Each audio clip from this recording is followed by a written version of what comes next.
evening, everybody. I'd like to call to order the November 15th, 2017 Board of Education meeting. Would everybody please rise and join me in the Pledge of Allegiance? I pledge allegiance to the flag of the United States of America and to the republic for which it stands, one nation, under God, indivisible, with liberty and justice for all.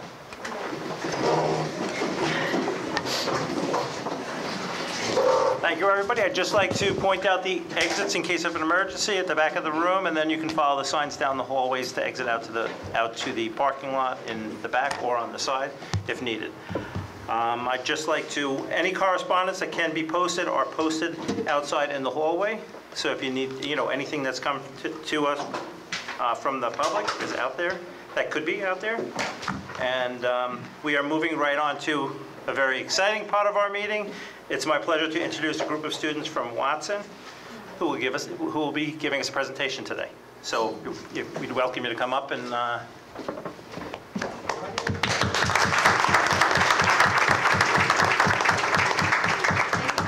we go out? Please, let's see it. Yeah, you can pass it around. What do you want? Let's see it. Yeah. So I usually pointed to the television, so I give that to you. Good evening. My name is Ella Sarabon. Every year at Watson School there's a theme, and this year our theme was the power of play. Play is fun, but it also gives us an opportunity to create, to plan, and to work with each other to solve problems. Hello, my name is Christian Kennedy. Tonight we're going to tell you about some of the fun games we've been introduced to. We had practiced playing with them and had even more fun when we came back to school at night with our parents on October 19th for the Power of Play Pavilion. My name is Madeline. Here's a video to help you see what we're talking about.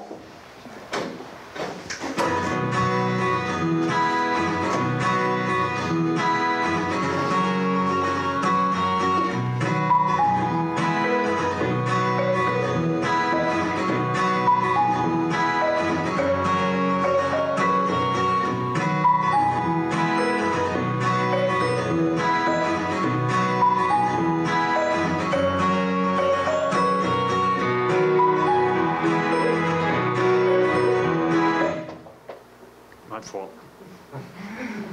Did I stop it?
That's it? That's it.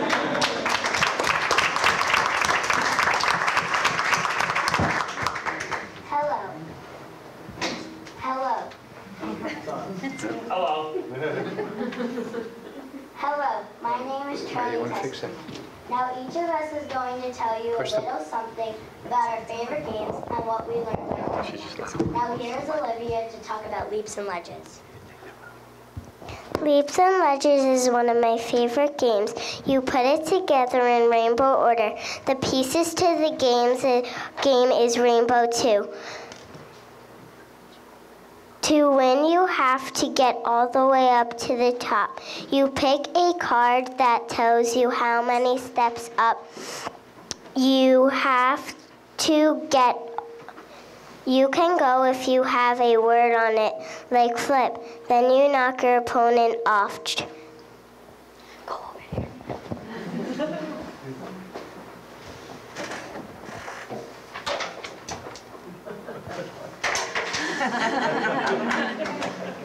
Charlie will explain to spin.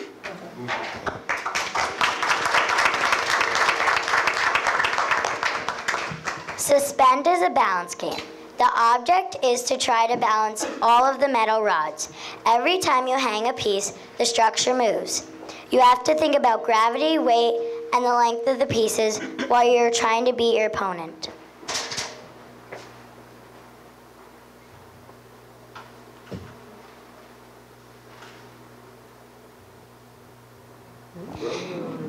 Now here's Madeline to talk about Staxis. Stacks is a game where you need to focus. You have to focus on where you're putting the sticks. The object of the game is to place all of the sticks on top of the structure without knocking any of the sticks off or causing the whole thing to fall over. Your brain has to concentrate.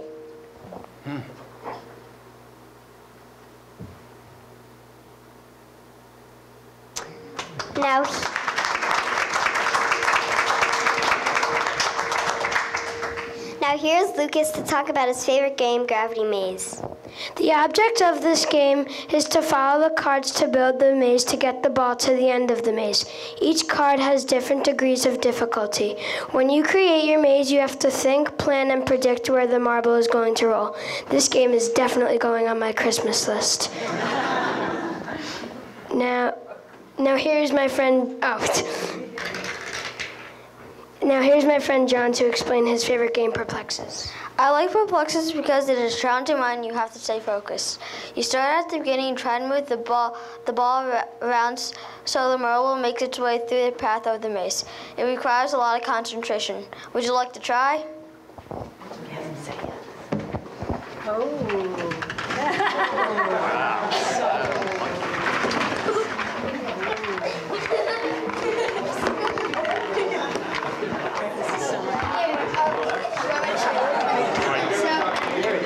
Do I throw it like this? Throw it? Who's over there? Should I throw it out there? What do I do? Throw it? Do you need help? Do you need help? Do it. No, you gotta. Thank you. No. Throw it? No. You gotta go like this. Yes. Here's on the tracks and it's like turn it to get on the track. It's broken. Mine is broken. Why is mine broken? I thought I was supposed to do it. You're doing it. Okay, now do this. Now try to get around the whole. You gotta go around and then go up. I'm an expert at this. Look at this. Expert. I don't know where the I know where the end is. I'm going to beat Mr. Pelletieri. I ended it. I'm beating you, Pelletieri. Okay, try some. See if someone else wants to try it. Can I try, Charlie? Oh. You looking for that one? This one's good. You have to get the basketball. Say again? Okay, sure. You have to stop it. This is fun. This is like so much more fun than this.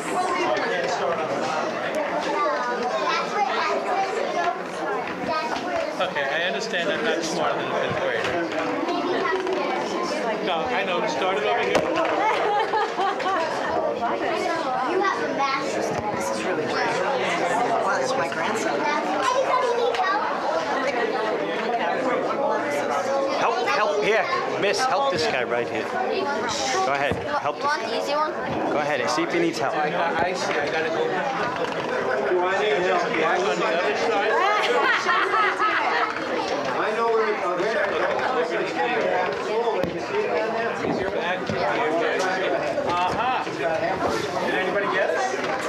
Yeah, go ahead. Oh, you're not. This one's hard. This one's hard. It's the same. No, all the yellow. What grade is this? What level? Are they all just as hard? Are they all as hard or I just don't know, we get harder.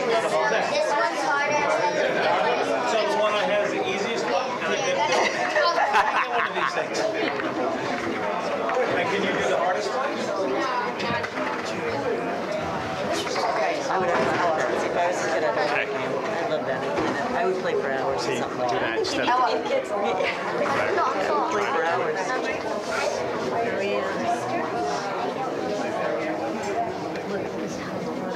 Completed the highest levels of that. Here are Christian and Ella to tell you about the snap circuits. The snap circuits are a fun way to experiment with electrical circuits. We learned that the circuit has to be closed in order to transfer electricity. There are diagrams to follow, which get progressively harder. Today we are sharing Project 13, which includes a light and a 2-speed fan.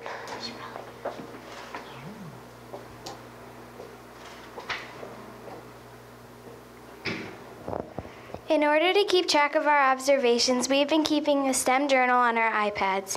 STEM stands for Science, Technology, Engineering, and Math. Here's a sample pages from our STEM journal.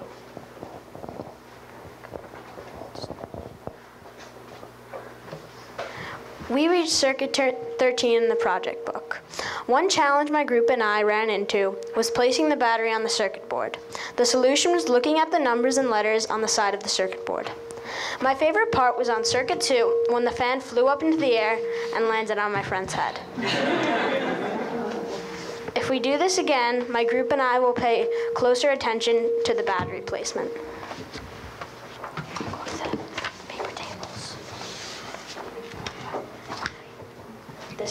This is a video explaining how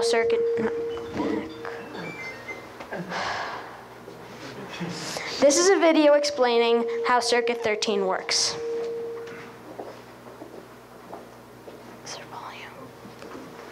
It's a quick video.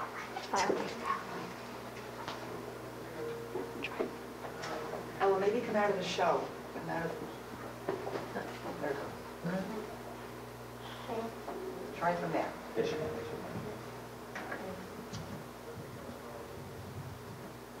volume. I guess it's not picking up the volume from the iPad.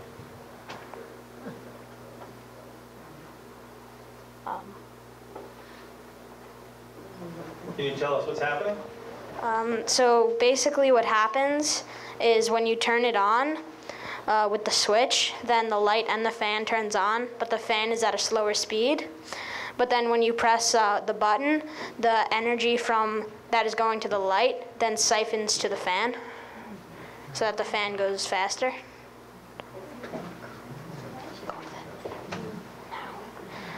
For another STEM project, we did something called paper tables, which is exactly what it sounds like. We made tables out of paper. That's the math book that I bought for everybody right there. What exactly are you guys doing with that? No answer. And I made a time lapse to show how we built the table. Whoa. You guys are Very fast. quickly.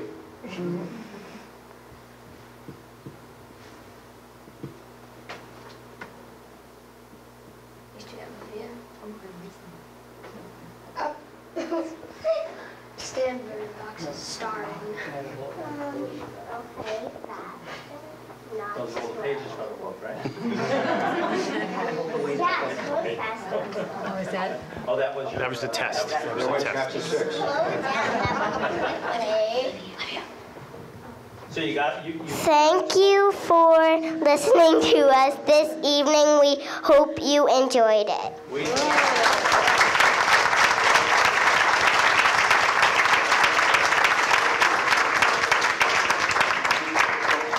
Stay there for a second. I just want to ask you a quick question. So I know you had a lot of fun and you played a lot, but what did you take away from this besides having fun in school? Go ahead.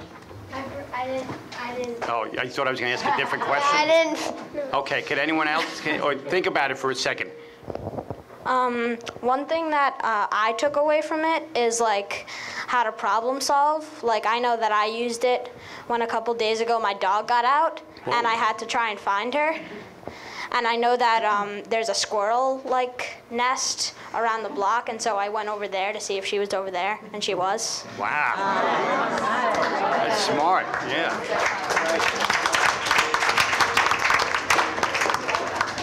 Sherlock Holmes. Yeah. Thank you. Anyone else? That's a good answer, right? Problem solved. Thank you. Thank you. Anyone else? Trish, yeah. Trish, would you like to say a few words? Just talk a little bit about the overall program and, sorry. Briefly, Mrs. Cahan and I wrote a grant to the Rockville Center Education Foundation, which continually funds great endeavors that we do at Watson School.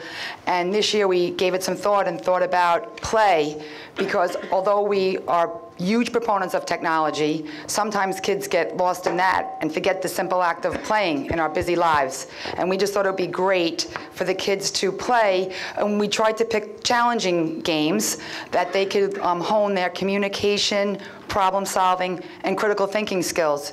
And so far it's been extremely successful. Mrs. Grubb had the idea of branching out to the STEM journals after the STEAM circuits, and we're going to continue to use this initiative throughout the year. The Ed Foundation is funding a human board games assembly for us from the Franklin Institute. And finally, we're going to use these games throughout the year, probably on inclement weather days and when the opportunity arises in the classroom for quick breaks. So hopefully it'll be a success. The staff who are here tonight? Sure. There's Mrs. Wallman here tonight, our principal. There's Mrs. Cahan here tonight, our academic support teacher. There's Mrs. Grubb here tonight with her brand new baby Brendan. There's Mrs. Oliva here tonight. There's her wonderful TA, Miss Laura Geyer, here tonight. There's Mrs. Fasolino here tonight with her teacher, Miss Lindsay Doris. And I see Mrs. Weinstein here tonight. Miss Weinstein here. I think I got everybody. And the wonderful parents that brought their children here tonight. Thank you so much.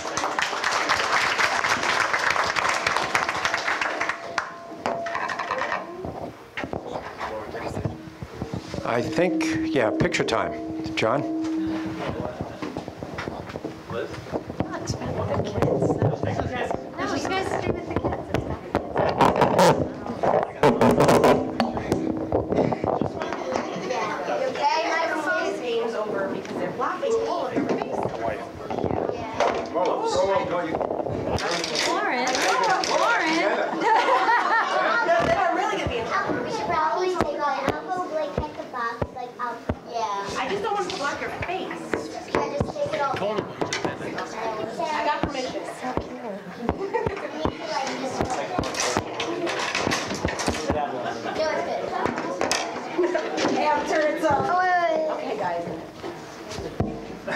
Can we switch out? Can the taller kids stay in the middle so that we can see your faces and then shift over and drop?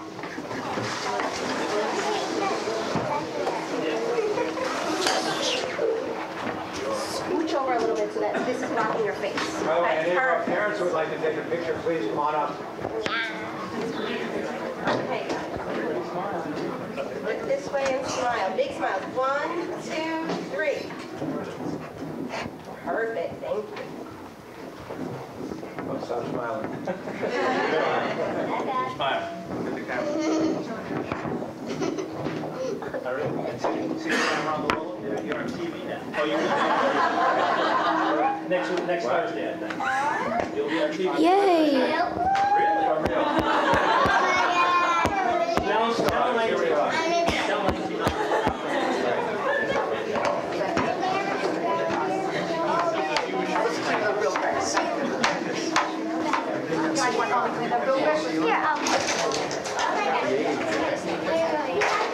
My mind's your toilet to my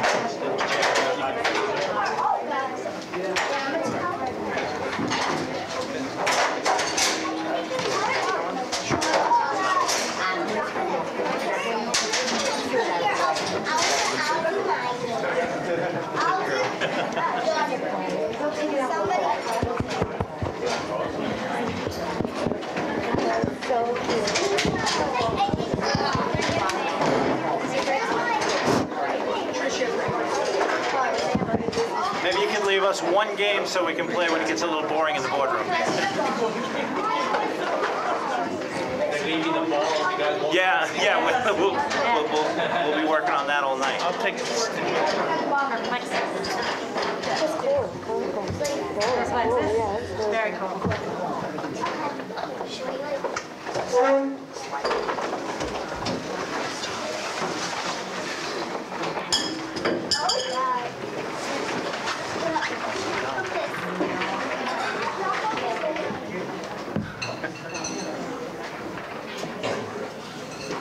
Are they coming back? They left, but all their parents They're gone. Where are they going? All right, thank you, parents. Thank you for bringing so much.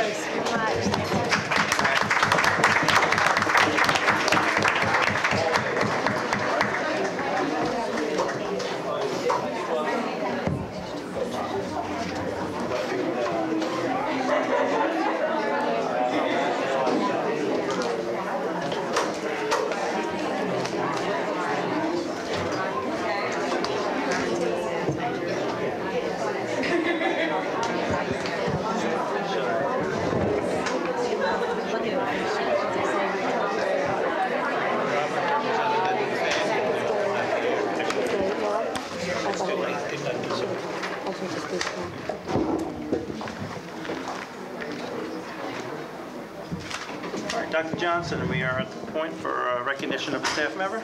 Yeah, I'm actually going to ask that Mr. Pelletieri just either from his seat or from the podium, just spend a few minutes. We, from time to time, have an opportunity to recognize people who have been recognized by their colleagues in the state. So, Chris. Dr. Johnson, thank you very much. This next staff member came to us in September 2012 as a teacher of, a TESOL teacher, which is a teacher of English to speakers of other languages. She didn't have to go far because she graduated from Southside High School a few years prior, so we're very proud of that fact. She also graduated from NYU with a Bachelor's of Fine Arts in Acting, and if you know Amy, you know that's not a surprise. Well, I just gave it away, but also she graduated from Malloy College with a Master's in 7 to 12 ELA and a K to 12 TESOL license. She's currently getting her doctorate in educational leadership for diverse learning communities, and she is our New York State TESOL Teacher of the Year, Miss Amy Eckelman. Come on up, Amy.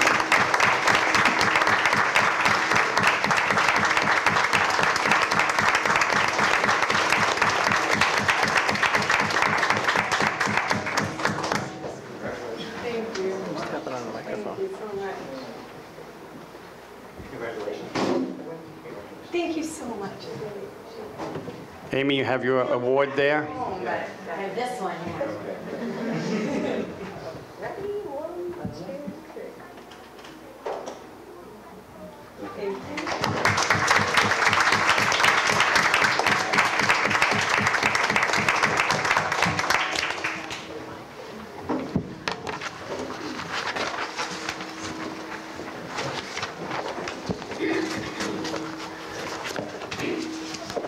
Item for information is an update on transportation. But before we get there, I'd just like to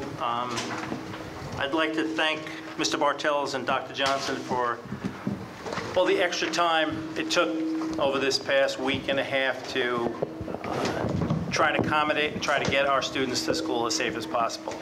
It wasn't 100%. There were issues here and there, but it was a great effort in a hard time to make it work. So we have, as of last night, we have, I'll read the statement, and then we'll, the board unanimously passed a board resolution last night, and I'll read it as our lawyer wrote it. Whereas on or about June 27, 2007, the Rockville Center Union Free School District entered into a contract with Courtesy Bus Company, Incorporated, for student transportation services. And whereas the initial one-year term of the contract was extended through June 30th, 2014. And whereas prior to June 30th, 2014, Courtesy Bus Company filed for bankruptcy, and its contract was assigned to Bauman Bus Company, Incorporated. And whereas the Board of Education consented and agreed to such assignment. And whereas pursuant to assignment, the terms and conditions of the original contract were assumed and agreed to by Bauman Bus Company Incorporated. Whereas Bauman Bus Company has substantially breached its contractual obligation to the school district, including but not limited to failure to supply sufficient school buses and/or workers to perform the student transportation services of the contract. Whereas Bauman Bus Company Incorporated has failed to take the necessary steps to bring itself into compliance with its contractual obligation or to perform its obligation under the contract in a timely manner. Now therefore be it resolved, the board hereby terminates the student transportation contract with Bauman Bus Company effective at 11:59 p.m. on Wednesday, November 15th, 2017, without prejudice to any right or remedy which the school district has pursuant to law, by contract, or in equity. And that simply means that the board took an action last night to make sure that our students can get to school safely when Bauman apparently could not come to terms with the union and provide that service for us. I'll hand it over to Dr. Johnson now to explain how we're going forward and what the future will look like for us in transportation. Sure. I appreciate the thanks. I really want to extend my thanks and gratitude to Mr. Bartels also for a job very well done. Also to a young lady who works in the transportation office and really coordinates many of our efforts. Her name is Jessica McGivney, and she's done an absolutely fabulous job during this time. So, look, nobody ever contemplated a strike. It's something that we're not accustomed to working with. I will tell you that when it arrived on our doorstep, what we started to do, literally, he and I just sat together and started putting together the names of every transportation company in the New York metropolitan area and started cold calling to find out who would provide us transportation or pieces of transportation so we could put together some kind of a patchwork of routes and try to fill in where, in fact, our drivers were no longer providing that service. We lucked out. Within the hour, we found a bus company called Guardian. It happens to be a local provider. They began working with us Monday before Election Day was a real problem. We provided almost no transportation whatsoever. But certainly by Wednesday, Guardian was able, with us, to put together a plan that enabled us to transport about 60% of our kids. And each subsequent day that we were able to work with them, that number increased a little bit by adding routes. And I am pleased to say that as of today, 100% of our kids are now receiving transportation and are getting to school on time.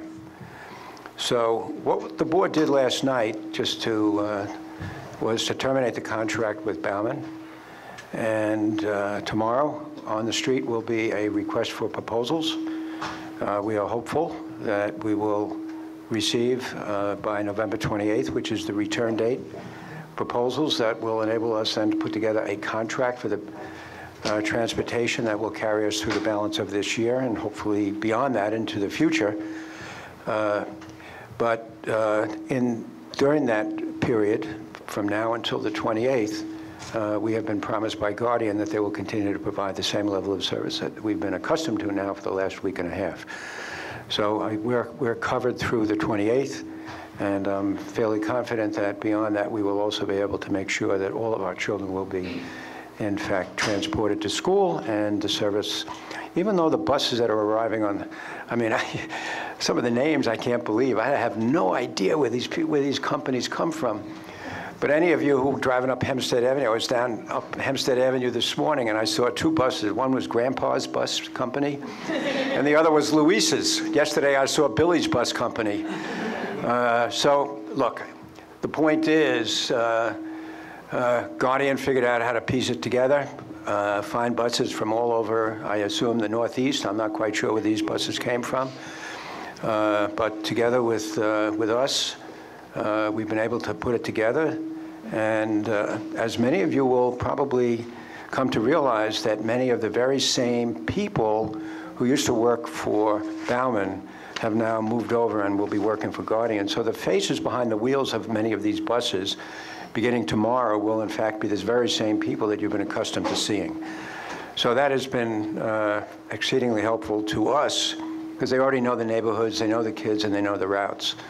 So, at any rate, I'm confident that we will be able to continue to work through this problem. And as you know from the robocalls that you've been getting on a regular basis from Mr. Bartels, if there are any continued changes, we will certainly keep you fully informed. So we really thank you very much for your patience. I know it's not an easy thing to do.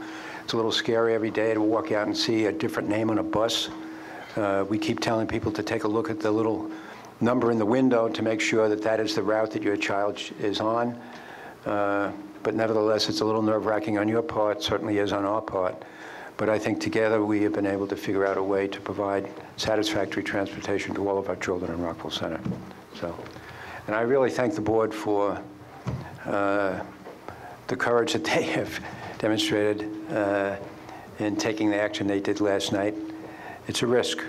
They did it on your behalf and on behalf of the children in this community, and I'm very hopeful, as are they, that this will work out to everybody's advantage. So I thank them, and I thank you for your cooperation. So that's it, John.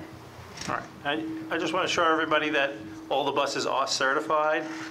They've all passed safety inspections. It's not like we're just pulling them out of anywhere that we can find them. Any driver that's on the bus is a certified driver also, so it's not just, come and drive a bus today, we need you. So that's been part of the problem in the past week and a half, is to find licensed drivers to drive buses while, Bauman held the drivers for, that they had under contract. So our goal through all of this was just to achieve transportation for our students. We want our students to get to school safely, on time, so they have a full productive day with us, and then have the ability to go home. So that's our end game with all this. It wasn't for any other reason but that we decided to leave Bauman and put it out on put out a bid for another company to come and provide transportation. Anybody else? All right. Thank you very much. Next, we are moving on to our community education program annual review. No, actually, we want to do the other transportation, robotics. So another transportation. Right. Look, earlier in this year, actually last year, we probably go back last year, we know that Ms. McGinn used monies that were generally spent on transporting kids from 5th grade to the middle school to transport some of the, not some, but some of the middle school kids to various robotic competition during last year. She made the decision this year that that money would not be used for that purpose, and that she would use it in order to pay for what it was actually budgeted for, which is the transportation of kids. When she communicated that to the teachers, apparently, there was some misunderstanding that, in fact, at the end of the day, kids would not be transported to the competitions.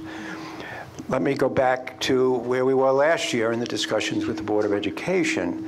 Remember that last year the board put $20,000 aside to pay for supplies, materials, entry fees, and transportation to these competitions.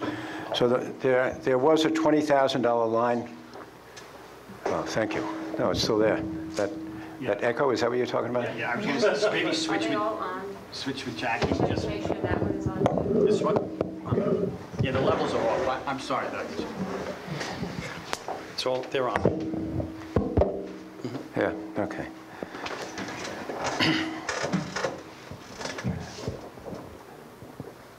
Did it stop? Yep. Jackie, what did you do? I fixed it over here. Thank you. Thank you, Mr. What? She took off her sweater. There you go. Something. All right. So there is also additional money in transportation accounts to supplement that $20,000.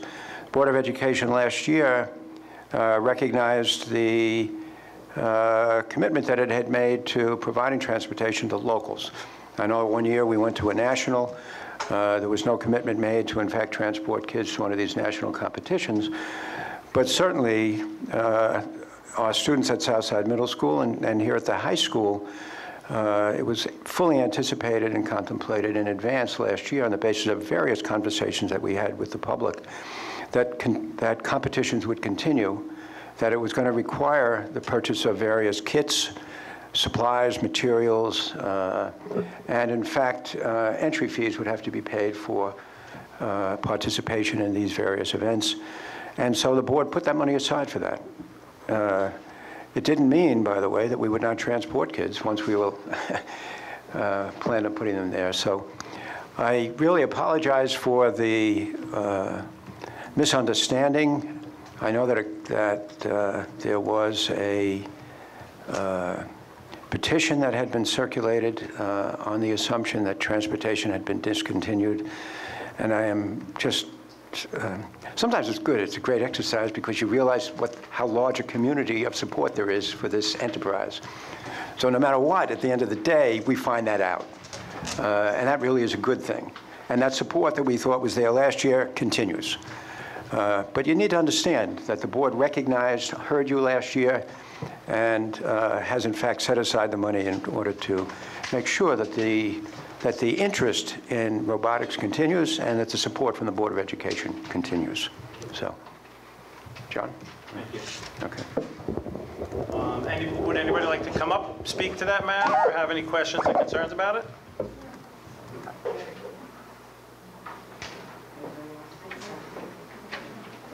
Please come to the mic, state your name and address, please.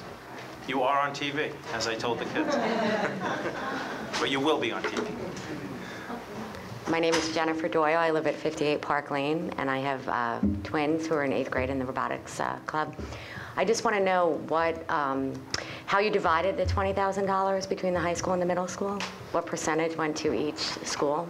We, as you may recall from last year, the board intentionally did not divide it 10 and 10. We wanted to take a look at, on an as-needed basis, the assumption would probably be 10 and 10, but we may not be up to speed or the same level of need in the high school as we are in the middle school. So the board did not say last year that we were going to split it 10 and 10. Okay, I understand. I remember that the high school was underfunded, so Well, I don't know that it was underfunded. It was not at the same level. It needed to be expanded, I guess. Well, no, the whole concept of what it was that we were doing at the high school needed to be expanded. Mm-hmm. All right, and we're still in a growth period in the high school, and we're still trying to examine where we're going. As you know, we put together the coding class this year, and we're still somewhat uncertain about exactly what the competitions will look like as we begin to go forward. Okay. So I guess I'm unclear as to what the middle school club is receiving from that $20,000. Maybe not a dollar amount, but or they're receiving some of it. Is it? What do you mean some of it? Why would we not transport kids to competitions? No, I understand that, but what you're looking at in the budget right now is about 2.5 times what we spent last year. Okay. Okay, thank you. All right? So we're confident that the monies that we have set aside this year will in fact enable us to do everything that we did last year, and if necessary, maybe even do a little bit more. Okay, thank you. All right? You're very welcome. Thank you.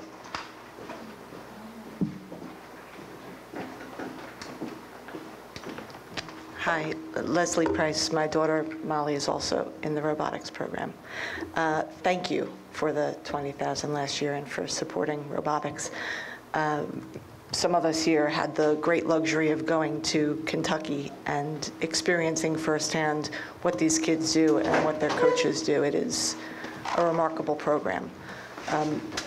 You just said something and I didn't understand, and I just want to, you mentioned 2.5 times. Are you saying that the $20,000 is 2.5 times what it previously was, or are you saying that you are planning on upping the $20,000 going forward? No. The $20,000 plus the money that we have in transportation, about 2.5 times what we actually spent on local competitions in the prior year.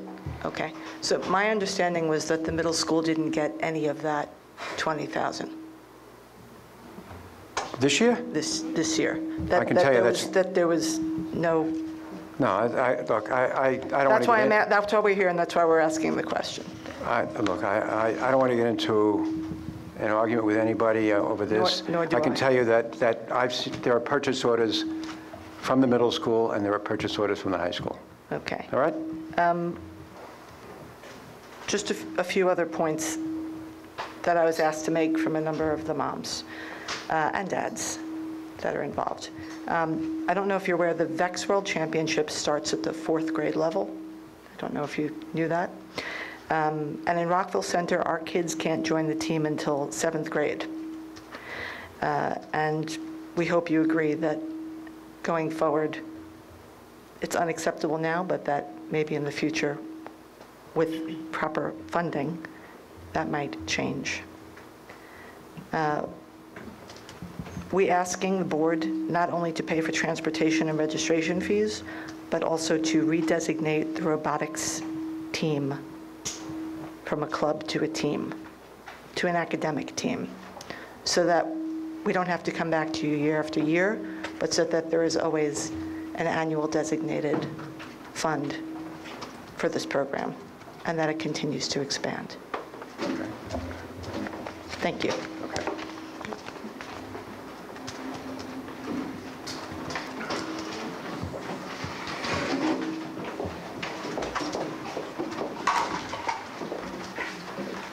Hi, I'm Claire Mena. I just have one quick question for you. I appreciate you explaining the confusion with the transportation. Will that start this weekend for our first tournament? Do we know that yet? There's no reason why it shouldn't. Okay, fantastic. Thank you. Somebody's got to call us though and get a bus. Yeah, well, So now that you said it, we've got to know about it. So, Yes, I mean, absolutely. if I don't know about it, then, or if we don't make the call to Guardian, Right. then there is no bus. Okay. Okay. Thank you. All right. Anybody else? Thank you. Now we're going on to Community Education Program Annual Review. Which one is your PowerPoint presentation? The PowerPoint presentation. All right, if you don't mind, I'd like to ask that a few introductory remarks for this next topic be provided by Dr. Leahy. Of course. Thank you, Dr. Johnson. I'm pleased to introduce Mr. Chris D'Ambrosio and Mr. Jim Duffy. These very fine teachers help us with the day-to-day operations of community ed. And the community ed program, as you know, in Rockville Center provides a number of really very important services to the community. Our community ed program includes fall and spring adult ed, winter ACE enrichment classes for students in grades K to 8, and a Regents Review program for students that will be taking Regents exams from the middle school and the high school. Those three components of community ed are managed by Mr. D'Ambrosio. The fourth component of community ed is managed by Mr. Duffy, and that's our before and after school daycare program, Project Great. So we're very proud to be able to continue to offer these programs. They're going strong due to the supervision and management of these two gentlemen. They continue to look for ways to bring them into the 21st century with online registration, more efficient methods of payments and accessibility, which has become very much happily accepted by parents. I'd also like to acknowledge that we don't do it alone. There's members of our community that help us on a community ed advisory board. Just today we met with these ladies. They help advise and support our program. They're Ms. Ginger Cregan, Ms. Susan Braverman, Ms. Mary Jane Bauman, and Ms. Chris O'Leary. So we thank them for their service. So now, as we do every year, we're going to give you some details about how the programs have run this past year. Okay, good evening. My name is Chris D'Ambrosio. I am the Director of Community Education, and I wanted to thank Dr. Leahy for her support and guidance over the last few years. And sitting in the audience, we have our secretary, Margaret Kevlon. She's a vital component to the program, and I appreciate her hard work and dedication. She's always coming up with innovative ways to further enhance our program. So thank you, Margaret. Really appreciate your work that you do for us. Okay. So we run 4 programs, as Dr. Leahy said, through our office. It's the Academic and Cultural Enrichment for Young People, which you might know as Winter ACE, Fall and Spring Adult Education, Regents Review, and Project Great that Mr. Duffy is in charge of. The last 2 years were spent exploring and experimenting ways to enhance our programs and better serve the community. We learned many things I'd like to share with you tonight. First, I'm going to speak about Winter ACE. So Winter ACE is an opportunity for K through 8 students to explore interests and have fun with while developing talents and skills. It's a great socialization for your children as well. We hold it at Southside Middle School for 6 Saturdays, January through March, from 9 a.m. to 11. Students are required to take 2 enrichment classes. Each are 55 minutes long, and the program costs $200 per child for both classes. So here are some of the enrollment over the last 3 years. Before I speak about this, I just wanted to elaborate. In 2016, we were trying to find ways to cut costs on printing. That's our biggest. We spend about $6,000 or $7,000 a year on printing, so we're trying to figure out a way to cut down on the costs. So one thing that we did was we did away with the brochure for Winter ACE. We went online, and we sent a 1-page flyer home to all the elementary schools, and we mailed them home to all the middle school children, directing them to our website where they could view the class descriptions and register for classes. And as you can see, we took a big hit. So after the program, I went to a few PTA meetings, and I learned that parents really appreciated the brochure. They like to go home, flip through the brochure, speak with their children about it, and then register for classes. So last year, we went back to the brochure, but we didn't recover, as you can see. So I used SurveyMonkey to survey the parents and some of the elementary school parents that weren't involved, and I learned that we didn't have enough sports classes or STEAM. Did this turn off? Okay. So we didn't have. Okay. So we didn't have enough sports classes or STEAM-based classes. Parents wanted to see more. So I'm pleased to announce that this year we're offering 2 basketball clinics where we reached out to Tennis Time in Lynbrook. They're going to offer us indoor tennis. We have some fabulous teachers within our district that are going to offer Zumba and yoga classes. We're offering robotics and machines through a company called Bricks for Kids, where your children will be, each week will have a different problem to solve, developing machines from Legos to solve that problem. And then for the older kids, they'll be programming robots made out of Legos to solve more complicated programs. And then finally, we are working with Hofstra also. They will be teaching a STEAM-based class where each day they're going to be doing a different type of program based on STEAM, which is science, technology, engineering, art, and math. So I'm really excited about Winter ACE this winter, and I think we're going to see those numbers really soar. Okay. Last year, we offered classes in arts and crafts, cooking and baking. The cooking and baking classes are always a big hit. We offered coding because we were trying to get more of the middle school kids involved. And we did fill that class with some middle school age children. Foreign language, music, we had a guitar class, and we had a few science classes. To publicize Winter ACE, we had a lot of help with the PTA. They were emailing their members updates. We used the ticker on the Rockville Center train station.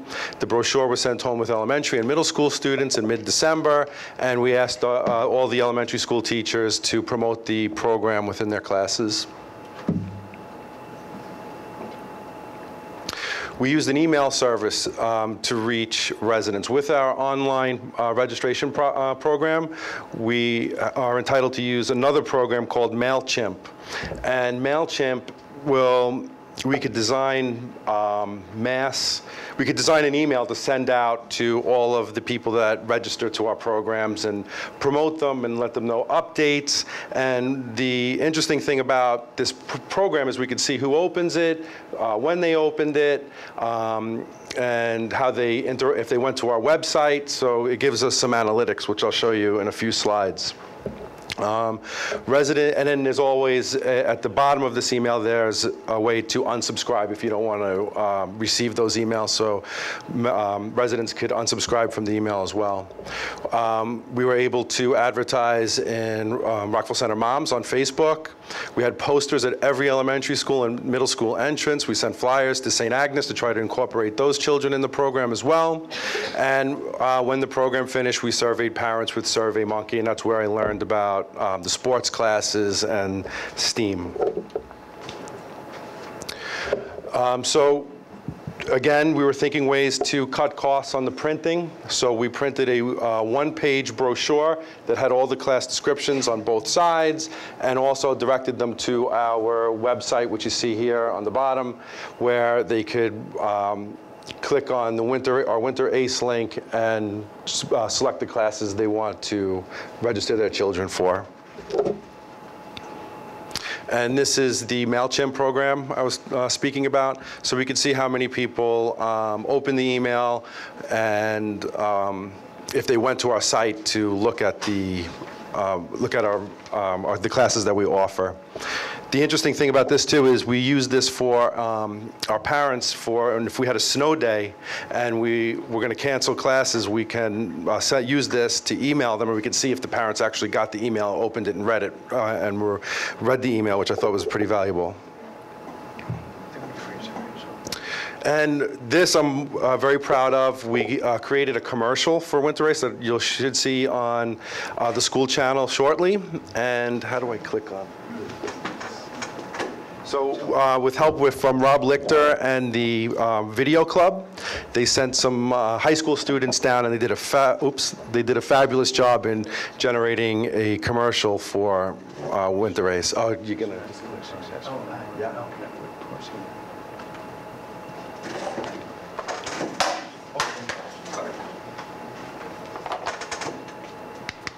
Welcome to our Winter Race program. We run this program every winter, beginning January.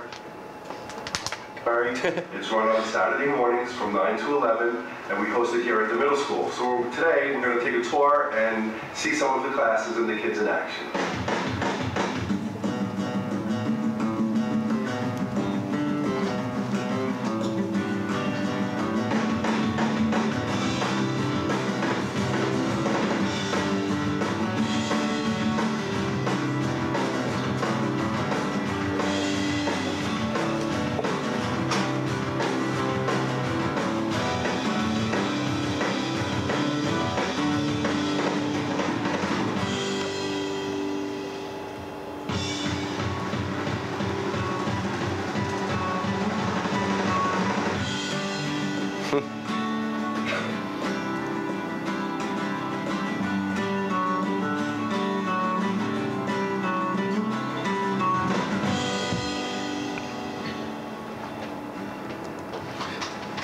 Thank you.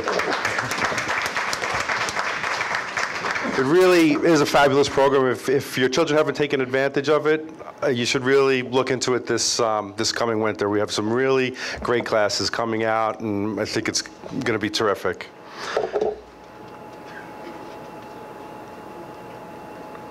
Okay. Adult education. So adult education provides meaningful educational and enriching activities to adults in the community and to the Rockville Center staff. It meets the needs of a wide range of age groups. Fall and spring sessions were held at Southside High School, the middle school, and the Sandell Senior Center. In 2015, we surveyed districts from surrounding areas and learned that other districts were paying teachers less than what we were paying. So we adjusted the salaries to be more comparable to our surroundings. So in doing so, you can see that we also had a little bit of a hit in 2015 and 16 because we lost some of the teachers that taught some of the programs for us. But the problem that we were having is that we were needing like 8 or 9 people to run a class. So by adjusting the salaries, now we could run classes with 2 or 3 people in them. And by doing that, we're hoping to publicize more through word of mouth of how great the classes are. And I even sat in on a Photoshop class and learned how to design different things, which I'll show you later. But there's so many things that we could learn from each other, from within the community, and I think the adult education program is a great avenue to do that. Let's see, so we're starting to rebuild the program, and now some of the teachers that we lost last year are coming back. So, so we're starting to build up those classes again. To publicize for adult ed, we sent information to all staff members and PTA members, inviting them to participate in our programs with a 10% discount. Information available on the Rockville Center website. We also advertised on the train station, and brochures were mailed to all district residents for both fall and spring semesters. So in 2015, we did the same thing for Winter ACE, where we were trying to cut the costs on the brochures, and we sent postcards home. And the postcards were small, directing them to our website, and I have a feeling that they got lost in the junk mail, and people didn't go to the website because of that. So we went back to the large brochure. So with mailing home, we also distributed to libraries of neighboring towns. We also used MailChimp to send emails out and reminders to community members to register. Lawn signs were placed in front of all district buildings, and we placed phone calls to past participants to let them know, you registered for the boot camp last year. We see that you didn't sign up this year. Is it something, would you like to join up? And we were able to get some people to join. This was a sign that we had at the buildings last year, but I didn't know Photoshop until I sat in on our adult ed, and this was a stock image on staples that we use. So now that I took Photoshop from adult ed, I was able to generate a new one that I think is more suitable for our adult ed program. So you should be seeing these out in front of all of the buildings to promote adult ed when the time comes. And also, on this side, to save money, we have, so it has 2 purposes. One side is for Winter ACE. So December 1st is going to start the registration process for Winter ACE. So the week before, right before, probably next week, I'll start putting these around all the elementary schools and middle school and in front of the administrative building to promote the Winter ACE program.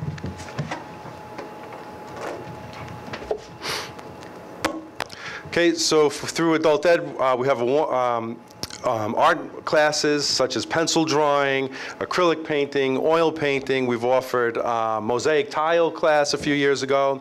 We have we utilize the middle school now for cooking classes, and that's been picking up momentum over the past few years. We started off with, I think, 4 people. This year we had about 8 or 9 people in the class, so the cooking class is really starting to take off, and I think that's just through word of mouth, people enjoying the class and talking with neighbors. We have certificate classes, financial classes, fitness, hobbies, languages, music, and we're starting to kick off with this room, webinars. We haven't officially ran one yet, but we're hoping with a lot of the financial people that we have that talk about the cost of college or wills, that we could utilize this room, and residents could sit at home in their living room and interact with the presenter from home. So we're trying to explore that avenue as well. So we're going to continue to offer it, and hopefully it'll kick off. And here's some pictures from our adult ed program. That's Andrew, our chef that we use for the class, with some of the dishes that he made. Getting hungry? Yeah, they get to eat the food, and he gives them recipes, and he gives them out a printed recipe for it. We utilized the weight room for a boot camp. We had we had golf, guitar lessons, yoga. Here's some of the acrylic paint and pencil drawing work. And Regents Review. So Regents Review begins in May, and we try to end it the week before Regencies begin. So this way, the information that they learn in the Regents Review program is fresh in their minds. We offered classes in Algebra 1, 2, and Chemistry, Earth Science, Geometry, Common Core, Geometry Common Core, Global History, and Living Environment.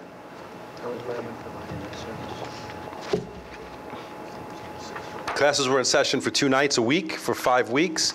Each class met for an hour and a half, and the cost was $225. We had 1 night for walk-in registrations, but most parents utilized the registration online method. Okay, so this was the enrollment over the last few years. So we had a little bit of an increase. And to find teachers for the program, we try to hire within first. So we contact, we contact our staff. And then whatever classes are left over, we try other ways. And I reached out to local districts like Hewlett, Oceanside, and Lynbrook, and I was able to get a few teachers there. And then we had trouble finding a physics teacher, so I went to OLAS, and the only class we weren't able to run last year was physics. So I'm hoping to rectify that for this year. And that is the end of the presentation. If I could just add one thing. I'm sorry. I just wanted to share that Dr. Leahy, Margaret Kevlin, and myself, we met with our advisory board this morning, which is Ginger Cregan from the Rec Center, Chris O'Leary from the Sandal Center, Sue Braverman and Jane Bauman, both Rockville Center residents. And we were brainstorming and trying to come up ways to better enhance our program and better serve the community. So we had a great discussion, and going forward, we're going to try to work with the community as far as maybe with the Rec Center offering classes during the day. Because one of the things that, you know, being a parent myself, I know after school, I'm taking the kids here, I'm taking the kids there, and by the time you get home, it's, you know, you're tired. And so we're going to try to work with the Rec Center and offer some classes there for adults, and it would be a good way to socialize, get together, meet new people. So we're going to try to offer some art classes and yoga classes there, things during the day that parents might be able to take advantage of. Another thing that we're going to try to do is offer a more variety of classes through the Sandal Center. Right now, we're offering 3 to 4. We want to try to do more for the seniors of our community. So we're going to, talking with Chris O'Leary, we're going to try to offer more variety. We're talking about maybe mahjong, some bridge classes, maybe meeting with a woman on Friday to do bus tours to different museums and local hotspots in the area that has historical value. And the commercial that we did for Winter Ace, I think has a lot of value, and I think, well, I would love to make another one for adult ed, and you get in touch with Rob Lichter and the video club, and maybe this spring, when adult ed is in session, go to the Sandal Center, videotape some classes that are going there at the high school, at the middle school, at the rec center, and develop another commercial. And we're going to try to utilize the Rockville Center Village TV channel to put these commercials on as well. So this way we can't afford to put it on NBC, but you know, we could work with the Village channel and the school channel and try to get more publicity that way. So thank you for your time. I appreciate it. And thank you, Dr. Leahy.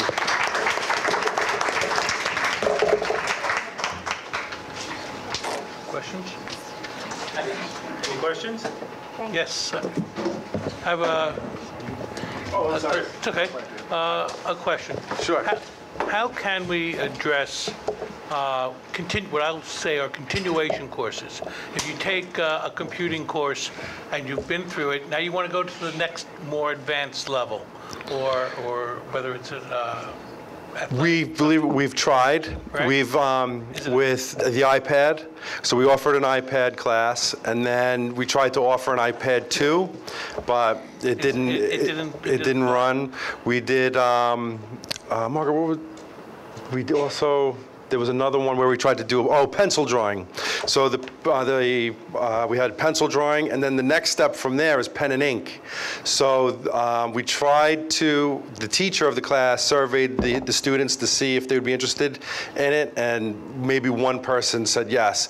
We ran the pencil class this fall, and so we're going to try to run the part 2 for the spring, because the people in that class seem to be more interested in doing that. I was thinking more in terms of, say, a computer program, Word, Excel. We offered it. We offered this year, this past fall, we offered Microsoft Word, Excel. But more, other than just basic, then going on to the next level and being able to enhance your experience when you work these. And maybe I should open. So at the same time offer like a beginner and and a more advanced one. Intermediate or something. Okay. I think we used to do things like that, but I didn't know if it was a question of enrollment or finding people to teach it. Okay. In the fall, do two levels of a certain. Or either that, or in the fall have the basic, in the spring have the intermediate. But you still don't want to just drop the basic, because there are people who want it to continue a pipeline. Right. Well, we also tried something with the physical fitness classes last year that I didn't mention. Is we gave people an option that they could sign up for boot camp, they could sign up for yoga, and they could sign up for Zumba. So we were offering 3 different ones, and if they signed up for 3, they got a discount. If they signed up for 2, they got a different discount. And we were trying to, give incentives for people to sign up for more classes by doing that. And we also, the PTA was doing a fundraiser, and we gave some gift certificates for the adult ed program, and we donated some gift certificates to the baskets so people could use them for adult ed program. Do you feel our cost structure is prohibitive? Could you elaborate on that? Are we charging too much that it's becoming a detriment to enrollment? No, because when we surveyed other communities, we're right in line with them as far as what we charge for our classes. What our problem was that we were paying the teachers a higher amount than what other districts were. So we needed more students to offset that. So now that we created a new pay scale, we're able, like I said before, we're able to run a class with 2 or 3 people in it. And I'm hoping by running those classes, even with 2 or 3, that it'll, through word of mouth, people will talk, I took this class, it was great, why don't you take this next one with me? So we're just trying to build up momentum. Okay, great. Yeah. I have a quick question. Sure. So somebody from robotics here said that the VEX program starts in 4th grade.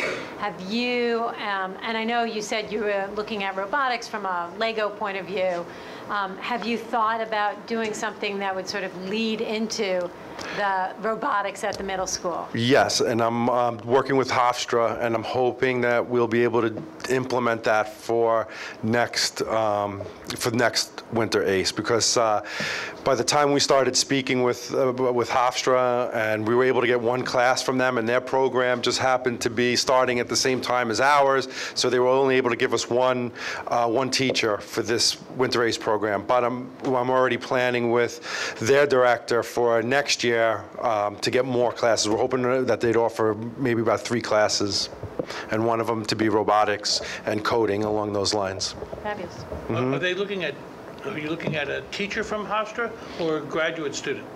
Teacher. Well, a graduate student. Okay. Graduate students. We decreased our rate of pay. Yeah. Yes. So, any other questions? That was wonderful. Okay. Thank you for your time. Thank you.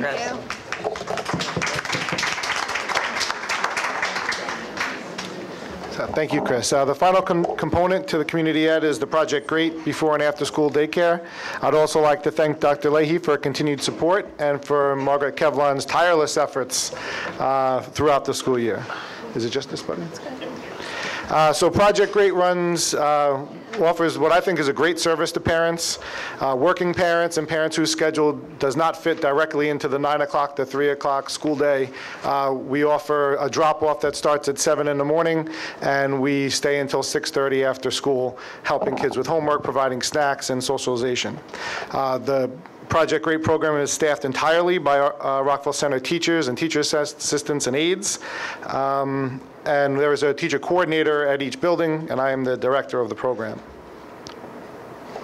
So morning Project Great runs at all 5 elementary schools, starting at 7 o'clock in the morning and right up until 8:50 when the school day begins. The students are given a healthy breakfast and a chance to socialize and play with other students, play games. We have board games, arts and crafts, and just get started with their normal day. In the afternoon, we have 2 separate sessions. One runs from 3:30 to 5, and the other runs from 3:30 to 6:30. So parents have an option, a paying option as to how long they're going to keep their child there. We provide a healthy snack. We do homework help with the aides, and it's overseen by a Rockville Center teacher, a certified teacher who's the coordinator. Students have an opportunity for physical activities, indoors and outdoors. At every location, there's a gym that they could play with and an outside playground, and we also have board games and arts and crafts and things of that nature, and students are given a chance to socialize with peers, and generally we have about 20 to 30 students at every building at almost every day. We also have a great opportunity for high school helpers. High school students can volunteer at Project Great. They get community service hours for it, and they provide a great service to our students. They help with homework. They organize games. The students love when they come. They like to play with them. They like to socialize with them. They're kind of like celebrities at the Project Great program. And the high school students love coming, and they come. They could either set it up.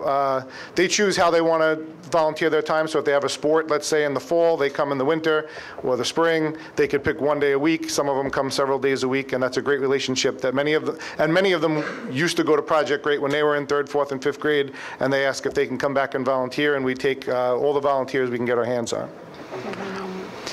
Project Great enrollment, although it's a little hard to see there, was very strong this year. We saw increases across the board at basically every school. Over 350 students registered for Project Great and attended in some capacity, and that was up from the last 2 years. So it's great that the program's expanding. And the price for Project Great last year did not increase, so it was the same as it had been the last few years. And we offer a lot of options for parents. They could send their child 5 days a week in the morning, 5 days a week in the afternoon, 5 days a week until 6:30. Do you want me to explain the whole chart? I know. It'll be at 7 o'clock. Some kids who get up. Oh, 5 a.m., yes. Very early. That means 5 mornings they come. Yes, we're not there at 5 in the morning.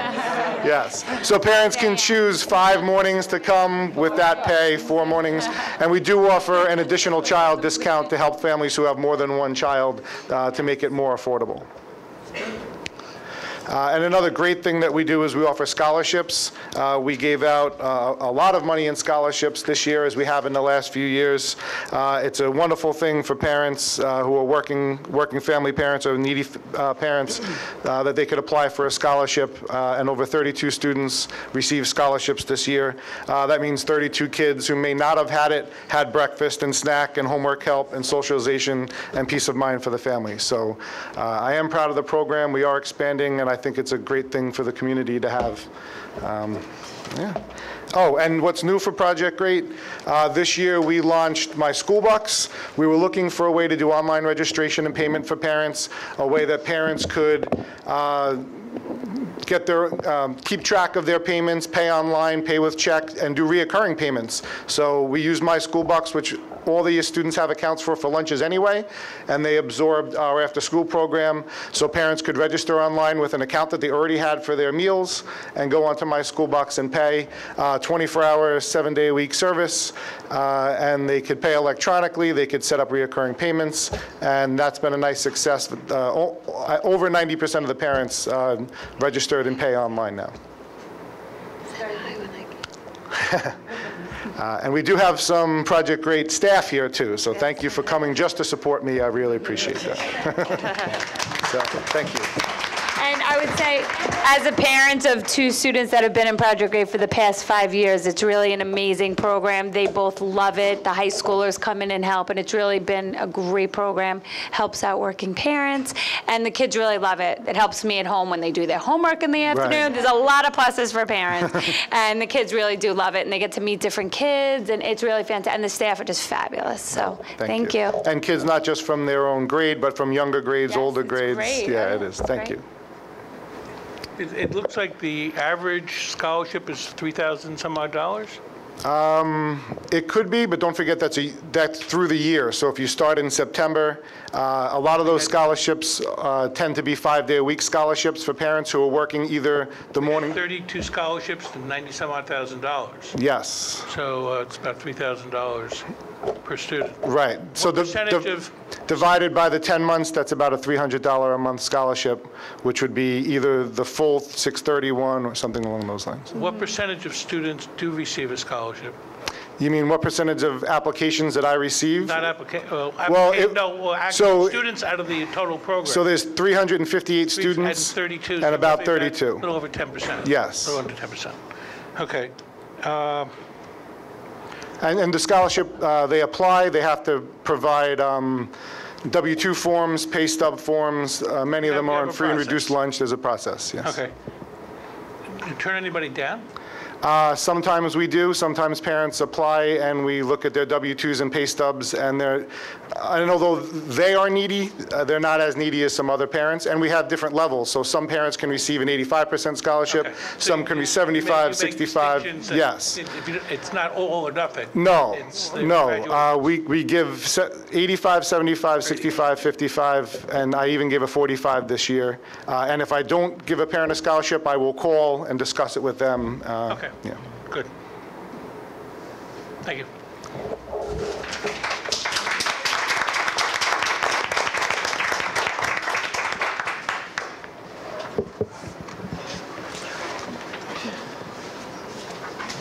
As we move on, Dr. Johnson. Thank you. NWEA, New York State Assessment Pilot. You heard recently the presentation done by Mr. Pelletieri, in which he reported both the results from the New York State test and something that we have adopted here in Rockville Center as not only a supplement, but a test that we use pretty much to supplant the results that we get from the state test. It's called the NWEA. It's for the most part in kindergarten through grade 5 for a variety of different purposes. It's administered 3 times a year. In 6 through 8, it's administered twice a year. One of the things that is going on at the state right now is an attempt at using what are called adaptive tests, of which the NWEA is a very good example.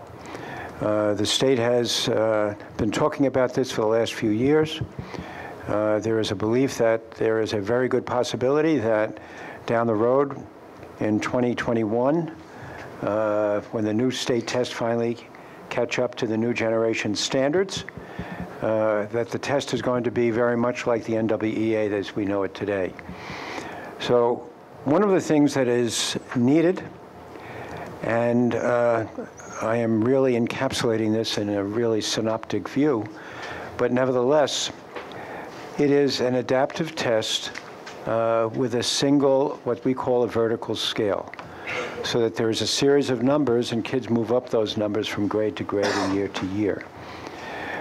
It does not meet the federal standards for a state exam because it has not been standardized on the state on a grade by grade level. The NWEA would like to, in fact, move into the arena of state tests and is working with a group of school districts, we being one of them, that will, in fact, in January, test out a new concept, which is a slight expansion of the test itself, and then a re-examination of the data so that it will, in fact, meet the federal standards for a state exam. This will allow the New York State Education Department to consider the NWEA not only in New York but elsewhere in the nation as a federally approved state exam for kids in grades 3 through 8. So we're very happy to be a participant in this. I know that I've been working very closely with Mr. Pelletieri on this. I was not able to sit through the training that took place. I don't know, Chris, if there's anything that you would like to add. But it really is an announcement that in January, we're going to participate in what we're calling a pilot with them, in which the data that is collected from that administration of the test will in fact be used by the NWEA. What it means for the school district is that we will not get back the scores that we are generally accustomed to getting the day after or 2 days after. We're going to have to wait a month in order to get scores. But it will also enable the NWEA to take the data that they collect and to, in fact, recalculate those scores so that they, in fact, are going to look like a grade-by-grade database. So, Chris, I don't know if this... Will that take place over the NWEs that they're taking now? Yes, it's going to, right, the same, that. It'll be done at exactly the same time with the state. So it's in place of, essentially? It will be in place of the current administration, right? Okay. Not in addition. Right, No, there's not going to be any additional testing. Look, it's very simple. We really feel very strongly that we need to be part of the solution. And we know in New York State we have a continuing problem with our state exam. You know that I have been working with the state for a number of years on, in fact, restructuring the way in which we test kids in grades 3 through 8. I believe this is a step in the right direction. We have somewhere between 11 and 15 school districts that are going to be able to work with them this year in January, and I'm very proud to say that we are one of them. So I know I mentioned your name and then continued to talk. So Sorry, I cut Chris, you off. All right. That's fine. Yes, you pretty much covered everything, Dr. Johnson. It will be in grades 3, 4, and 5. It will replace the traditional tests we've taken with the NWEA, and K 1 to 6, 7, 8 will be the test that we've taken, come accustomed to. It won't be on a sliding scale as much. It'll be just based on that grade level. So that's the adjustment that they're making to satisfy the federal government. As you know now, kids can go really high or really low, and so it'll still be adaptable, but it will be only within that grade range. So that's very important, and that's something that we're trying to find out. And we will get reports immediately, but they won't be the same reports we've gotten in the past. They'll be certainly reports our teachers can use, and they are going to do a correlation for us as they go forward, so hopefully by March and April we will get something similar to those RIT scores that we're used to getting. By it only going in that particular grade level, doesn't it put an artificial ceiling on the performance of what our kids may do? I don't know if it will put there'll be a ceiling effect. Right, but whereas before there wouldn't have been. And that would depress scores. No, wait, hold it. What we are going to do is they're going to do two things. One, there will be a continual use. It's still an adaptive test, Mark.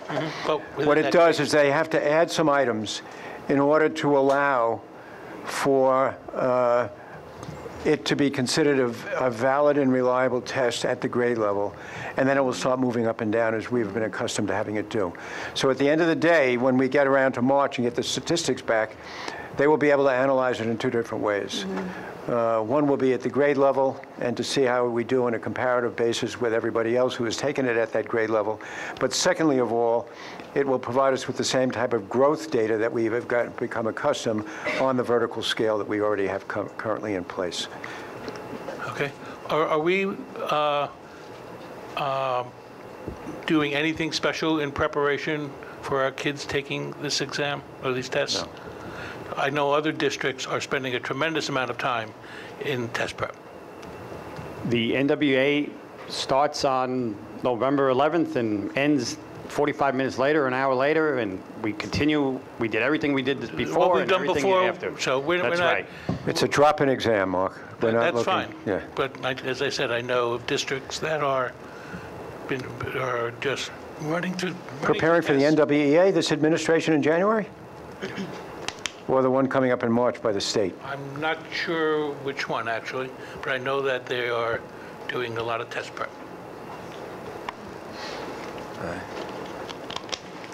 It's not designed for that, and we've never utilized it in that Well, way. I just wanted to be sure we're not taking extraordinary Not measures. changing anything. It's just as we normally have been doing. It's a slice of life. Good. Okay. As far as our kids know, it's the same as it's been for years. Right, there won't be a change, there's no extended response or anything like that, it'll be just like. The format is essentially the same. What they're going to see on it is more items at their grade level. It's not going to move up as rapidly as it has done in the past. Right. Makes sense. I think it's good to be in the pilot. Yeah. I think it's great that we're in the pilot. Yeah, it's an opportunity for districts to come together. Dr. Johnson's really spearheaded it. We had meetings in this room a couple of times and webinars and the like, trying to make sure that we have enough data to support a move to an adapted test like this to show the state. Thank you very much. All right, we're up for items for discussion. Our class zoning policy is up, 7160. We're at stage 3, which would typically put us at the last time for public comment or public question, public concern. We'll go through with the board, and if anybody on the board has any questions, and then we'll open up the mic to anybody who has questions specific to the policy that we're speaking of. All right, any questions on 7160 as it's presented?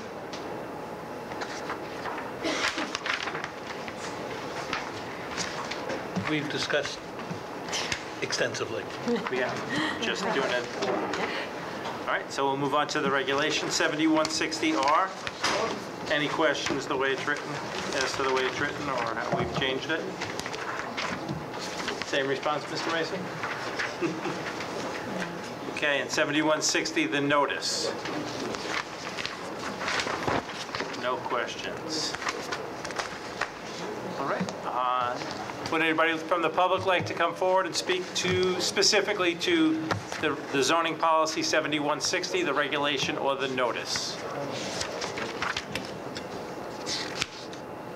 Nobody coming up? Everybody up? I got a question. I don't know if you'll let to stand at that mic, Mr. Spaulding. Oh, sorry. Can I stand here? Name and address. Greg Spaulding, 1155 Maple Avenue, South Hempstead, New York. How do parents find out about this? I mean, let's just back up a little bit. Say I have a new kindergartner coming into the district. How do they find out about this policy? The notice, the last piece of it, goes out in the registration packet, and it will be on the district website for any, so any new registrant, whether they're kindergarten or any age, elementary school will receive the notice. That was the last portion. And then we'll have something on our website as well, like tells people what their zoning opportunities are. And let's just say I just moved into the village and I have a, I don't know, fourth grader. Yep, same thing? You get a It'll be with the registration package? Exactly. Does that package also have our reduced lunch program in it? They get more than just that information, right? Yes. The answer to that is yes. Yes, they do. Do they have our community programs that they just so nicely went through? Our Project Greg program? It doesn't have anything about clubs, activities, sports, or anything like that. It's anecdotally related when new entrants come in. That's just part of the orientation process. I think, It's not a bad idea that when they come to register, they should be informed about all those things. They should be informed that they have an opportunity to leave their children before or after school for extra help. It should be part of their package. And if you could just take a look. I'm sorry, maybe I misunderstood you. It's not part of the registration packet in terms of the forms that have to be filled in. There's all sorts of things that are handed out to parents when they first come to orient them to the district. It's not just So the notice is part of the registration packet, or the notice is part of all the material that they receive? The notice is going to be part of the registration packet. The other materials on Project Grade and other things. So what makes this information part of the packet versus all the other services that are provided? Why are you picking that one to show versus our other programs that we have? This is a notice specifically about registration. It has to do with where they might register their children. So it's relevant to the forms that they... All right. Thank you. Just if you could consider some of the other programs that we have. How difficult would it be to put something like that together? I'm sorry, they're still, they left. I don't think it would be difficult at all. It'd be very simple. Well, I think it would be, but it's, you register for kindergarten. It's one thing if it's the summertime, but you register for kindergarten in January. Right. So I think it's, Project Great stuff comes in the packet in May or June, or is it in? Like, no, we do provide information on. Yeah, once they're registered. Yeah, that we do. At any kind of kindergarten registration, there's, forms from the PTA. There's all kinds of, there's whole tables worth of information about the district and programs and whatnot. The registration packet is kind of a self-contained group of all the forms that we need, medical forms and proof of residency and everything that goes with registering your child, proving that they're living in the district and whatnot. The rest of the information really is provided. I know that Project Great information is. Winter ACE, I don't believe is. We certainly could put all that information out there as well. It's almost like a welcome packet when you purchase a home in Rockville Center. Why not make it welcome to Rockville Center School District? You may not be ready to take this, or your student may not be up that age, but it's not a bad idea to put the thought. You know what, we can take a look at that and just examine what it is that we put in that welcome package.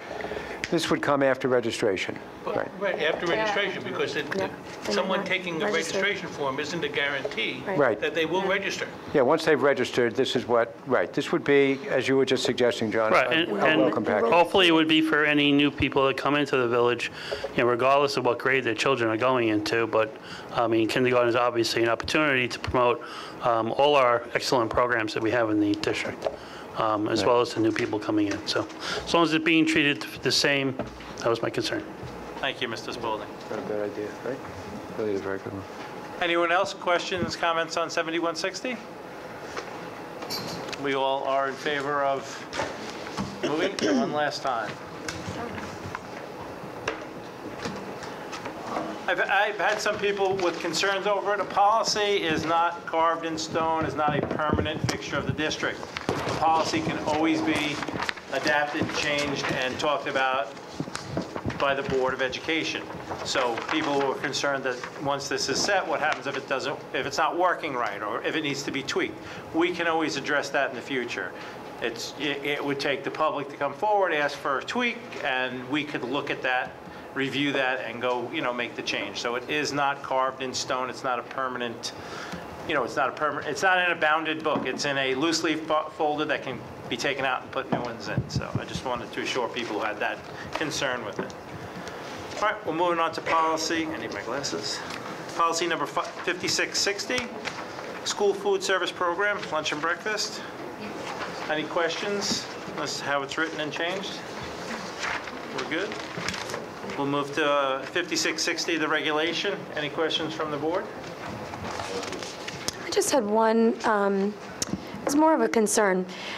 There was a story in the in the news this week about a child who was given a grilled cheese sandwich and had allergies. And I know we provide food to children that don't have food, that come to school without something. But I just want to make sure that we safeguard what we choose or how the buildings end up giving free food to children, because with allergies being what they are, it's wonderful to provide a child a meal, but we want to make sure that we're protecting the children from, especially little children who maybe don't vocalize things themselves. Just want to, I don't know if it necessarily needs to be in the regulation, or if we need to just make sure that we've trained our staff before they do something like that. Yeah, we'll look into that. I'm not sure exactly can answer that right now, but... You speak up for the microphone. I'm I'm not sure exactly how that's done right now at the buildings. I'll have to check into that and how they would make that determination, but I'm sure they work with the nurses in each building. And unfortunately, it is, or it has been in the past, a cheese sandwich. Right, correct. And unfortunately, in the past, it is something that's kind of forced on a child. If they don't have food, it's their way of making sure they try and get some nutrition in the kid. And sometimes allergies are the allergic reaction is overlooked by the staff. Because that's the lunchroom staff not really, maybe not knowing the specific needs of, or the specific allergies of a child. Right. So. I know in the smaller buildings it's easier. In the bigger buildings it becomes harder to, sometimes the lunch people don't know the children's allergies. Right. I would say that it would be prudent to, maybe in light of what just happened, to reiterate just the diligence of the staff and reviewing the lists of students with allergies. The information is definitely reiterated in several different forms to staff in terms of what children have allergies, and specifically the classroom teacher is charged with that knowledge. And then what happens when a child misses lunch, it's typically facilitated. Giving the child food is facilitated by the classroom teacher, who has really the primary knowledge of the allergy. But I think it's a good idea, given what just happened, to have Tara talk to her nurses about speaking to all of the staff about it, and the cafeteria workers as well. It's a good idea. Yeah, I heard that very same story, and we have a principals meeting tomorrow, and I think it's not a bad idea to bring it up again with them. I can tell you that Dr. Leahy, and we talk with the principals often about allergies because of the way in which they have, to some extent, transformed how we provide services in our buildings. It needs to be a fail-safe system. So why don't we have a meeting tomorrow. I'm going to bring this example up again. We don't want something like that to happen in Rockville Center. I agree with you.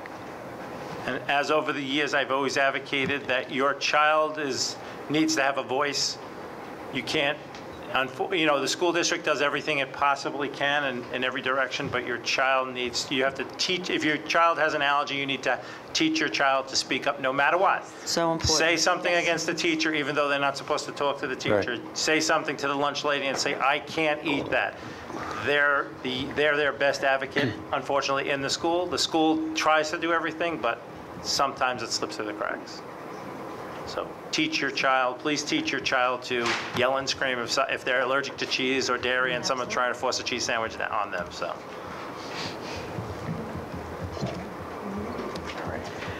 All right. We are on. Anybody from the public have a comment or a question about 5660? Can you step up to the mic and give your name and address, please? All right.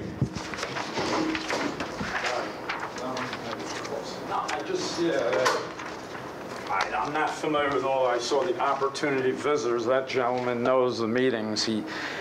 All I thought I would ask is. This is just for a comment or a question on 5660. We'll invite you. The food program in general? Yeah. Yes. I have like two quick questions. Okay. Go ahead. My name is Greg Weiss. Live in South Hempstead, Long Beach Road. How much is the lunch if my son Peter wants to buy a lunch? How much is it? $3, right? Yeah, maybe it's $3. Okay, and is there a good selection? Because he hasn't told me he hasn't told me anything about hardly anything, but about school. But seriously, is there a good selection? Because I'm sure there would be. I have faith that it's good here. We would invite you to come one day, and no, I'm only kidding. But I will tell you that I, for whatever it may be worth, have to buy lunch here at Southside High School not on a daily basis, but many days I do. There's a full variety of things that the kids can purchase, from sandwiches to wraps to burritos, and I generally get a salad every day. So you're maybe the best salesman for the lunch program. I don't know about that, but there are also tater tots, and there's pizza. So and the most they were eating that 15 years ago, maybe, but we need a video on this. Right. All right, great. Now, maybe this was helpful for everyone. It was helpful for me to know in general what's available. I don't really make them a lunch anymore. Used to. I think our menu may be online. Yes. You should be able to get a sense of what it is that we offer. That's the special. Not that you can find it on our website, but we're in the process of changing that website because it's difficult to navigate. It is there, however, but if not, give us a call. I'd be very happy to share it with you. Okay, very good. All right. Thanks a lot. He'll share a salad with you, too. Yes. Can I get a free salad for asking? So we are prepared to move 5660. Yes.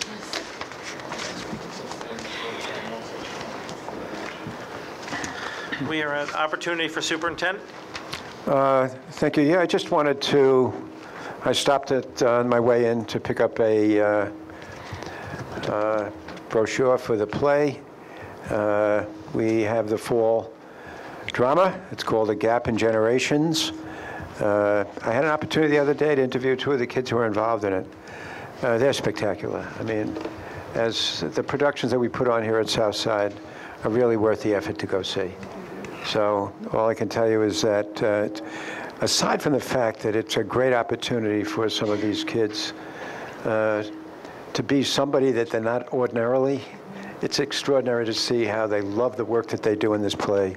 And I think in addition to that, they do a fabulous job on stage. So at any rate, it's called A Gap in Generations. It actually was on tonight.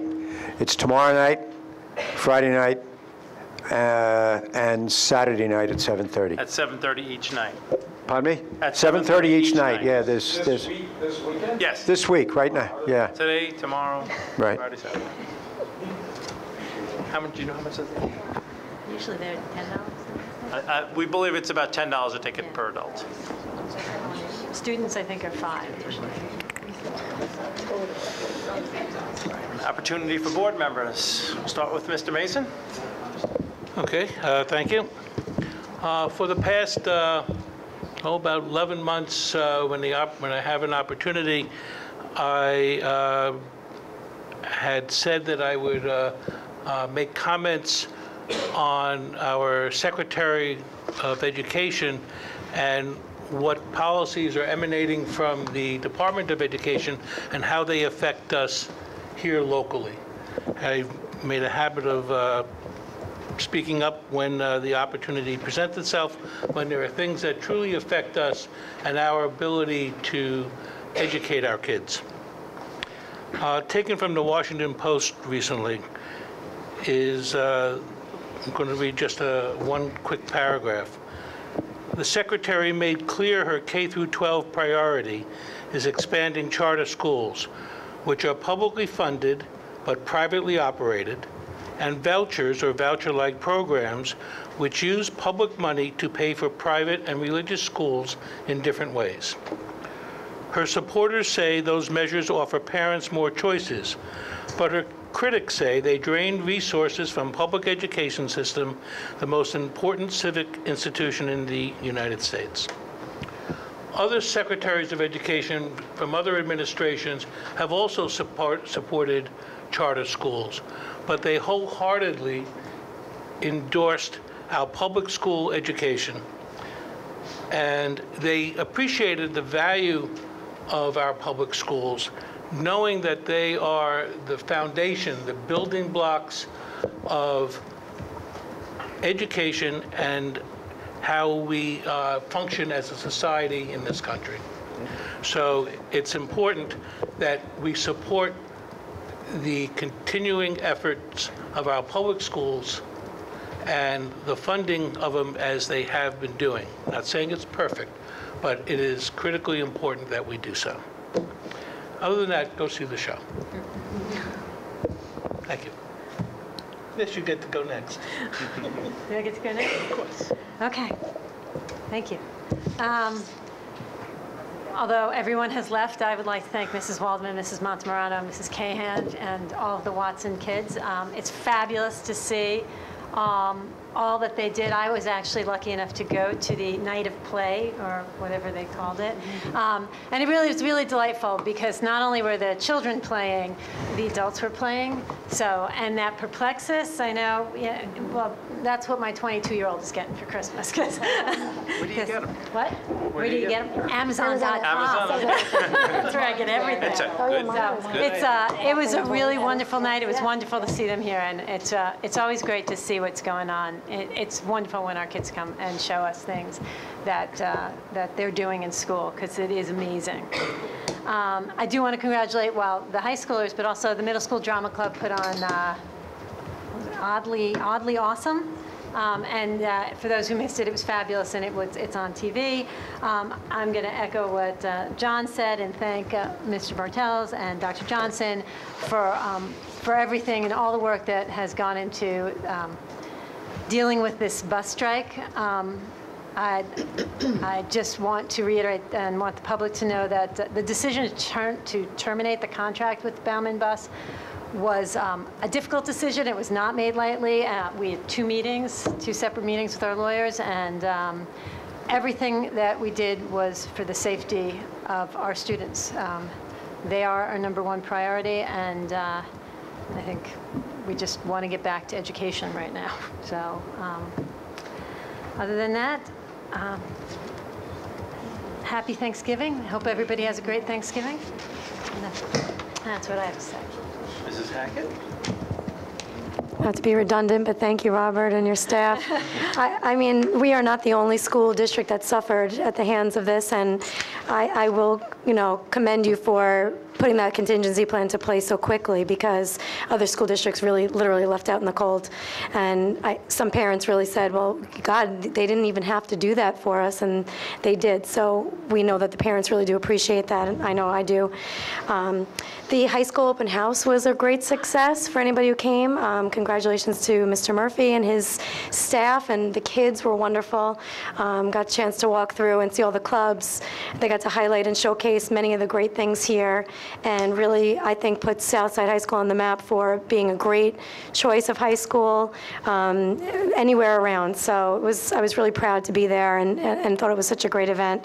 And I also just want to say I really enjoyed the middle school production too. I didn't get the chance to go in person, but it's on TV, and I enjoyed all your pictures and videos on Facebook with your kids being so proud parents. It was wonderful. Happy that the robotics issue is resolved, and for anybody who missed it earlier, there seemed to have been a miscommunication about transportation, but it would be provided for local competition. So I, again, thank you for figuring that out and working that out for that very growing and evolving club. So thank you. Hi. I wanted to say I'm very sorry that I missed the beginning, because I really wanted to see Watson, because of course that's where my babies go. But I heard that it was fantastic, and it really just highlights the fantastic things that go on across the district. So I think that's such a great part of the Board of Ed meeting, and I really appreciate that we do that, because that's what highlights the positive things, and sometimes we forget about that. So it's really important to highlight those positive things.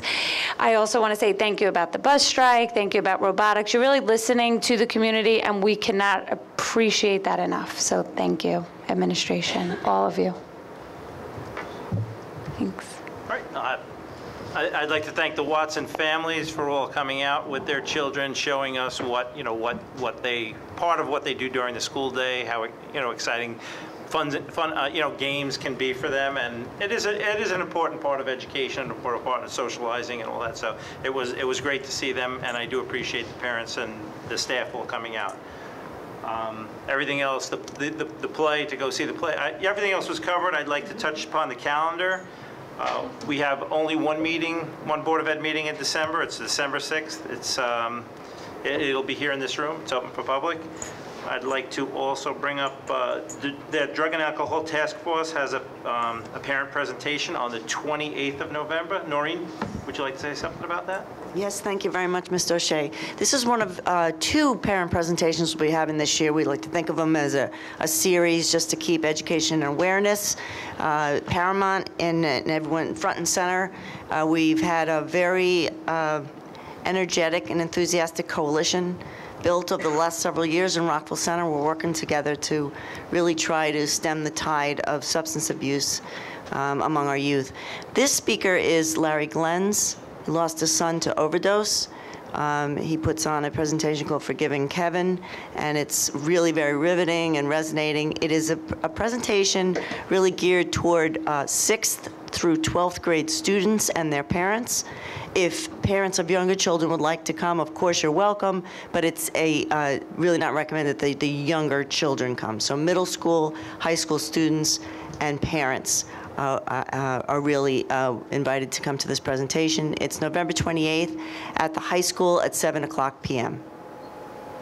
And I know that they're really, they're inviting parents and their children to come together to listen to this talk, to try and you make more of a solid statement if your parent is sitting with you. They're also asking that you sit with your child, not let them go sit with your friends. It's more of an impact on them. I believe that's what they're asking. Yes, absolutely. They're asking people to do. So it's it is a devastating problem for our youth and our adults, and it would be beneficial and helpful to come and listen. The other thing that's going to happen that evening is there's an organization called FIST, which is an organization that helps families that are dealing with this, with substance abuse with their children or anyone in their family, really. And they are putting on a resource fair starting at 6:30. So if anyone knows anyone that needs information about rehab or family support groups or anything along those lines, there'll be a great resource fair set up along with the local organizations, or youth council, or police department.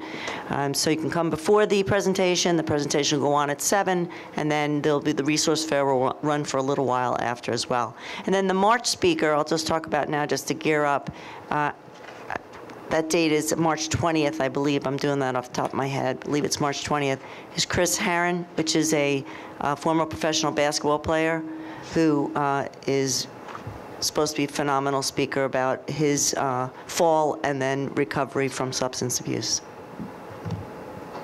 You had the date right, Noreen? March 20th, yeah. Did I have it right? Yes. Okay, good. All right. I'd also like to congratulate the girls varsity volleyball team who won the counties, but lost their bid to go forward in the states, but they still put on a great show and, got further than, than the volleyball team has gotten in the past 4 or 5 years. So it's a great thing to see our athletes achieve at that level. And, I always have, athletes provide more than just going out and playing volleyball. It's a team sport, cooperation between each other. That teaches them how to work together and participate as a unit, and that's what we also teach in school. So, I think athletics, being in the play, being in robotics, all help our kids understand society and how to work together and make something better in the end, not just on their own, but with a group of people. I have from BOCES an invitation for board members or members of the community who would like to get involved in developing the BOCES budget. If anybody from the community is interested, they could contact Jackie and she'll get them the information. Anybody from the board can also contact Jackie and get information. But that meeting, they're looking to have a meeting on Thursday, December 21st at 7 p.m. So if anybody would like to be involved, please contact Jackie. She'll have information. What kind of experience is a person supposed to have? They're not asking for any experience, Mr. Weiss. They're just a concerned citizen from the community. And so you don't need to have been connected with BOCES at all? No. Nope. Okay. It's a big budget. It's a massive budget. It's much bigger than ours. So it's If you're interested, let us know, and we'll give you all the information that you need to participate. Okay. And I believe that's it for me. I know that in the community, people are asking about our safety plan, which is ongoing. We opened up last meeting. It sits for 30 days on the calendar for discussion. We hope to, in the very near future, have a presentation on, go over the basics, what we do in the schools, security-wise, cameras and things like that. I don't know if we have a date set for that just yet. No. Nothing, but we'll work to get that. So we will be able to help some people understand how we go forward every day with trying to make our children as safe as possible. All right. Excuse me? Yeah, but it's like a reaction. You're doing it as a reaction, now that you're fixing the security. You're only looking into it now as a reaction. I don't know what you're saying. We approve a school safety plan every year. So what are we reacting to? I'll wait for it from them. I'll wait for Okay. I'll open the mic to opportunity for visitors. When you come to the mic, please give your name and address.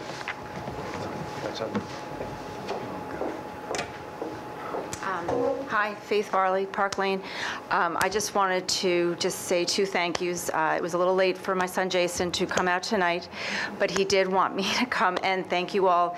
The smart board has been installed in the portables, and he could not say enough about it. And so I just really, really appreciate you all giving him an opportunity, giving him a voice, and just being so kind and generous, and just really kind of helping him realize that even though he's only 8, he is still a valuable member of the community and of the school system, and he's beside himself. And the other thing is, I just wanted to say thank you very much for, I was sorry that I was late. I was getting some texts that you were able to find the money for the transportation for the robotics, because that will make a huge, huge impact on the families getting to these meets that are still on Long Island, but they are still kind of hard for some of us to commit the entire day to, or kind of get, some of us can't even get them. So I just wanted to say thank you.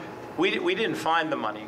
Oh, okay. The money was there. Okay. There was just a miscommunication or a misunderstanding. Great, about whatever it is. So I'm glad it's worked out. So thank you very much.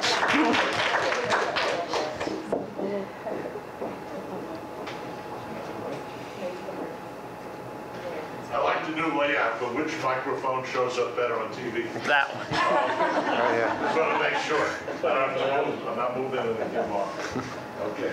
We tried to put you under a light too, Mr. Greenfield. Okay.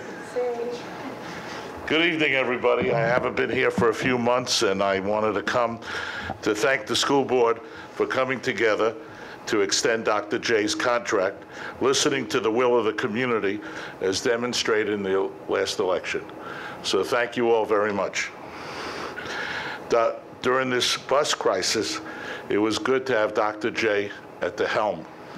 His leadership, putting the kids first, is very important. And his leadership outshone all the other superintendents in the other 4 affected districts. So again, Rockville Center excels, but under an unfortunate circumstance. Thank you to the school board for taking the action to terminate and take new bids on the transportation.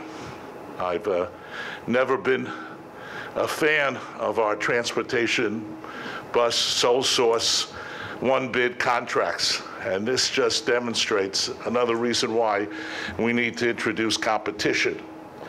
And another thing I'd like to see you pursue, I expressed this to Dr. J, with your involvement in the Nassau-Suffolk School Board Associations. Any school district that has their own transportation, like Great Neck, and other districts that have their own buses, their employees are subject to the Taylor law and cannot strike. And it cannot cause an inconvenience to the community. I think you should contact Senator Kaminsky and Assemblyman Curran and ask them, because of the nature of what you're dealing with, to extend the provisions of the Taylor law to bus transportation contract vendors. The fact that they can cripple a district and strike like this, and I guess last time we were faced with this with the prior vendor, No Courtesy Bus Company, was my affectionate name for them. They're starting to look a little better. They bargained round the clock to get a contract. The fact that once in a while they decide to meet is just outrageous. Everybody should be appalled for it. Their next date to talk and negotiate is November 28th. That union president isn't doing the right thing by their members as well as by the customer, the school district, and the constituents of the school district. Oh, forgot to give my name at the beginning. Jeff Greenfield, citizen taxpayer, and I found on my desk last week looking for something. I'm a life member of PTA. Okay. You can do that? Yeah. You could do that. You write a check, you could do that, I think, is how it works. Next item, which I introduced last year, and I'm going to introduce it again and pursue it, and I like the school board to put it on the agenda and to take it into consideration. I like the Rockville Center School Board to be expanded to 7 members. All our other surrounding districts are 7-member boards. I think last year we saw where we would have a better community debate and discussion had we had 7 members, and maybe we would have avoided the contract impasse with Dr. J. The fact that, you know, a 3-member majority can take over an agenda is different than if you have 5 members. You have more discussion, more diversity of opinion, and more debate. I've been to school board meetings in other jurisdictions where I'm citizen taxpayer also, of 7-member boards, and they function fine. And there's 2 ways I've done my research with attorneys that specialize in school boards. It needs a permissive referendum. You could voluntarily put it on the ballot for the voters to decide, or I could get a petition to petition you to put it on the ballot. I would prefer that the school board put it on the agenda. You could talk to your attorneys about it, and at least take a vote from the school board at a future meeting if you want to embrace the agenda item and allow the voters, the citizens, taxpayers of the district, to decide if we should have a 7-member school board. I think the last election showed that there was a lot of interest in the community. We have a lot of new families, a lot of young families, and the excuse I was given in the past that nobody wants to run for the school board, there's no interest, I don't think that carries water anymore. I think we saw the interest last year. We saw people come out, and I think it's worthy of consideration. So, Mr. President of the school board, would you consider putting that on the agenda? Well, we will talk about it. Thank you. We need a bigger room. Well, I was never a lover of this room to begin with, so if you moved it, it would be fine by me.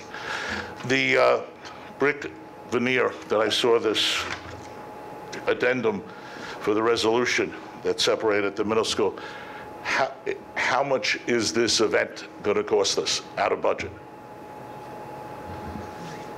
We're still reviewing proposals, but depends on how much we actually do. Or how little. Or how little. It depends on how much we actually do. If we do the full scope of it, we have proposals right now of about $240,000 and $409,000. Wow. So we're still reviewing our options on that. So we went to bid already on this, or? No, we went out and got quotes on Quotes, this. okay. Where is it in the middle school? Which part of the building? Which section? It's on. If you go back on the football field, you look straight up. It's all right across the back. So it's a new section in the cafeteria that was added on? Right. After I was a student. So that has all separated? Is this an insurance event for the school district? Yes. Yes. Okay, that's good news. We have a source of funds for a recovery. Yep. Okay, thank you very much. Happy Thanksgiving, and thank you for your service to the community. Thank you. Thank you, Mr. Greenfield. I may need you if I need a petition for 700. Hi, my name is Deanna Davudi-Azel, Brevoort Place, 2011 graduate of Southside High School. I just had a follow-up question to Mr. O'Shea's comment about school safety.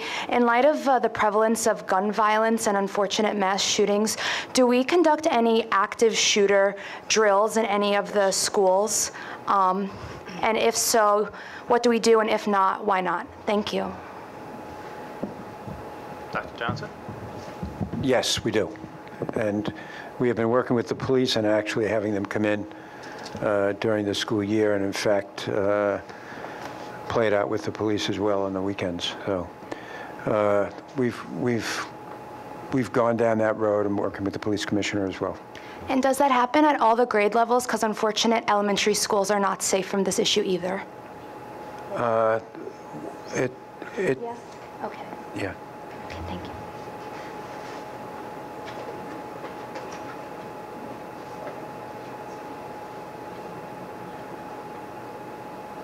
Anyone else?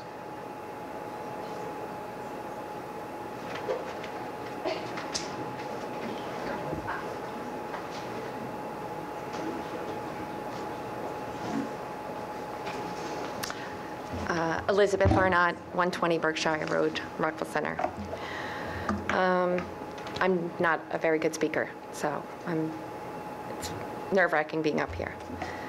But I am very concerned about our security, and having been an occupational therapist in over 15 to 20 school districts in Long Island in the past 18 years, we're very far behind in security. The fact that I can walk into Southside Middle School on any given day, not show an ID, not be asked for my license, I could sign the book, Nora Leahy if I want. I mean, no, he would know you, but I could sign it, you know, Huck Tim if I wanted. And nobody would know, nobody would question. I could put a knife in a brown paper bag and call it lunch.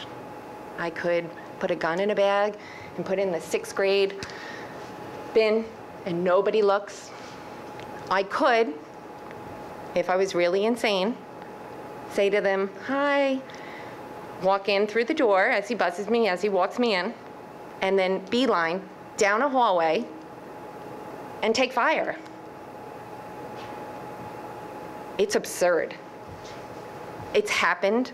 It's happened in tons of communities. My best friend lived and worked in Connecticut, and she lost angelfish children that, as an occupational therapist with me, we went to school together, and she treated those students because it was a special ed classroom. And she said, not in my district, not in Sandy Hook, no way. We would all say that here in Rockville Center. And yet every day we can walk into any school with no locked doors and say, hey, the security guards here in Southside look like they're sleeping, they're reading a book. Sorry, it's absurd. We are way behind. I go to Long Beach, they have a double door system. They scan your license every time you walk in. Woodmere Hewlett, same deal. They scan your license. Garden City, they have a video system. You must show your license before they actually let you in the school. And here in Rockville Center, it takes us telling you what to do. Sadly, you didn't think of it on your own, or it would have been done already. It's pathetic. It's frightening. It's traumatic. And you're waiting for something terrible to happen. There was a Facebook post about a gun incident, about somebody saying it and a girl being suspended. And then everybody says, well, call the district. Call and you'll get information. Oh, no, sorry, we can't tell you any information. That's secret. We can't give it any names. No, that's a personal matter. We're dealing with it. Thank you very much. What is that? That's not keeping us informed after the fact. That's not being proactive.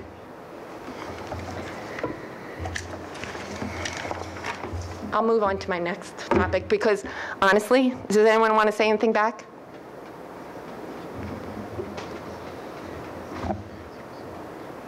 Anybody? Anybody? Every student is entitled to their confidentiality. If something happens... There is no privacy with the safety of children. Nope. We wouldn't share information about your child with Go the ahead. public. That's just not the policy of the school district. Not just the school district. So when something happens, a student it's handled within the school district, but it's not public knowledge because that child deserves the privacy. And why hasn't this been proactively done as opposed to reactively? Why are we only now looking into security? That's not true. That's not true at all. We have cameras. We have security guards at the buildings. That's the steps we've taken in the past. Oh, I know. They drive the cars around at midnight and 2 in the morning and wherever they want. Okay. On that subject, she called for other people to respond. I don't have kids in the district. I heard about it. I had people calling me up, concerned about it, asking me what I was going to do about it if I was going to come and speak out on the subject. I think the community's concerned. I would feel better if they're hearing the remarks delivered. They would show a little more empathy and concern and proactive nature that every one of her points, I think, are very well-meaning about showing. I go in a lot of public buildings. They want to see a license. They scan a license. Not here. More than just video. I think that's a very good suggestion, and you ought to embrace it. Who comprises the committee that makes up the district calendar? Meaning exactly how many people are on it and who comprises it? There's about 6 people on it. We get representatives from different unions in different buildings. Unions, teacher unions? Yeah. Yeah. Yes. Are there any parents on the committee? Yes. How many? 1. 1 to 5. It's usually the majority vote, correct? You would assume? It's a consensus. It's a discussion. We talk about it. We come to consensus. Then we bring our recommendations to the board. I bring this up because there's also a lot of parents that I've spoken to. I didn't take a poll. However, the majority of my parents were very unhappy with the district not having off for Veterans Day and being the only district in all of Nassau County to be open on Friday. Not true. It is true. Correct me, please. Enlighten. I know New York City. Pardon me? Quick second, because I share your safety concerns very much so, and I happen to have been in the room when we talked about this, and I know my personal feeling was that I would rather have our children not be in school on election day because of the safety concerns of the public coming in and out of buildings and us not being able to secure them.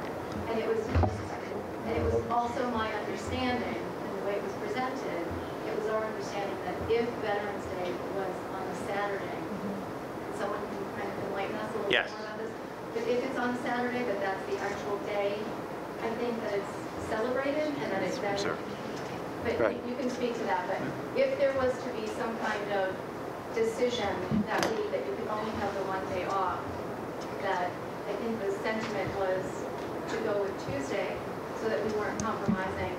Are any of our schools used as a polling place? Yes. Yes, Hewitt is. Okay. Most of them are. Riverside, Hewitt. Yeah. Right, The choice. Hey, John, I didn't know that. Okay. It was just a question. I know, but you answered me like that. I'm just You saying. are already on the defensive. I'm not on the defensive. You are. Look at your We use our reaction. schools I'm as sorry, we this is unacceptable. We use our Let's schools have as respect for each other. Let's speak to each other He with was. respect. He started that. But there's. I just didn't know that. We're here to listen to everybody's concerns, and that's what we want. I think There's a way we should communicate and respect each other here. So I think that most of us are not happy with having off the Wednesday before Thanksgiving, though. Okay. And that was a decision that was made over almost a year ago. I know, so I wanted to what we find- hope that people will do is, from this experience, Is join the committee. is bring it to the table so that we know how these things are planned out and understand the process and get ahead of them so that people are not angry after the fact, but maybe when we go through the process this year, if we explain how it's done, that maybe this year you'd like to attend the meeting when they talk about the calendar and have a say and look at the calendar. So it's hard to be, that this is a reactionary comment now because it's done. Well, more particularly to Chris, this is going to be directed to you, is that Liz, can I just sadly address- my 3 Liz. children, one in 6th, 5th, and kindergarten, had no special event for Veterans Day. barely a mention, no activity, no veteran come in, no film. It was sad. It was sad to tell you the truth, for them to come home and say, they didn't even mention it. If they're going to be in school, then proactively, why not teach about it? Yeah, that's something that I would talk with the principals about. I know the middle school had a great event. Dr. Leahy attended. For 8th graders. My 6th grader did not have anything. Thank you. Do we want to go there? Mr. Flynn had it for a few 8th graders. My 6th grader had no mention of Veterans Day. No assembly was formed at all. Okay, thank you. In speaking to the choice of the days, the Wednesday before Thanksgiving is a contractual give back from the staff. So that wasn't something we could deal with in planning the calendar. Yes, my teacher friends have made me aware that they're doing So us a that- favor so that by giving us that day. We spoke about Veterans Day as opposed to Election Day for about 4 meetings last year to try to come up with it. And the consensus from the public, the calendar committee, and the board was that parents would rather have off Election Day so the public wasn't mixed with their children during the voting process as opposed to the Friday before Veterans Day. So that's how that's how that came about. We did not, we spoke about it for at least 4 And I'm meetings. sorry I missed them. I'll try to do better with my attendance. So, the calendar committee will, John, would you like, though, that if the students were going to be in school on Friday, that they be taught about it? yes, that, Is it sad? I wish they had brought them here. To me, it was very sad. Being a daughter of a veteran, daughter-in-law of a veteran, my uncles were in the wars. And Dr. Johnson, what other district was open on that Friday? I do know that New York City was open. New York City was. No other school in Nassau County. I could probably do a survey to find out. I'm not sure, but I know that when we inquired, we were advised that Saturday is we could take off Friday if we wanted to, but the day on which it was celebrated was Saturday. If it was Sunday, then Monday is a holiday. I did my research. We were the only district, and I think it set a tone. I think it was very sad. Thank you very much.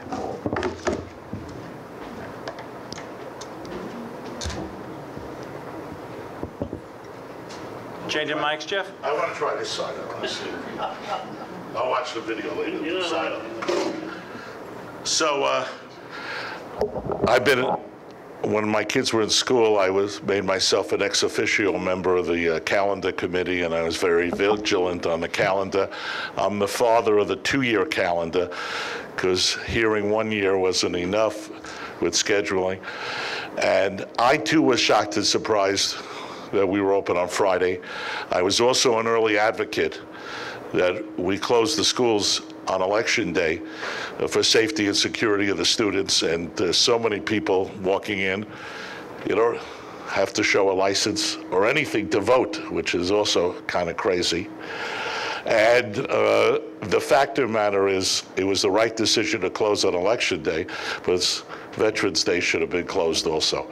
You should have found some alternative. I know in Rockville Center that people have second residence and they go away for the holidays, so they like long extended weekends. So my question is, next year, and the veterans changed the Monday holiday law. Veterans Day was always celebrated on a Monday after the holiday, and the veterans, rightfully so, said 11/11/11. We want it celebrated on the date. The federal government calendar gave people off on Friday, and next year they're giving them off on Monday. Veterans Day comes out on Sunday. Right. So my question to you, since you do the 2-year calendar, are we closed next year on Monday, the 12th? Yes. So that was a good decision. And we're going to be closed also election day, right? The week before. Right. Okay, so you were able to work that out. I hope you work it out in the future.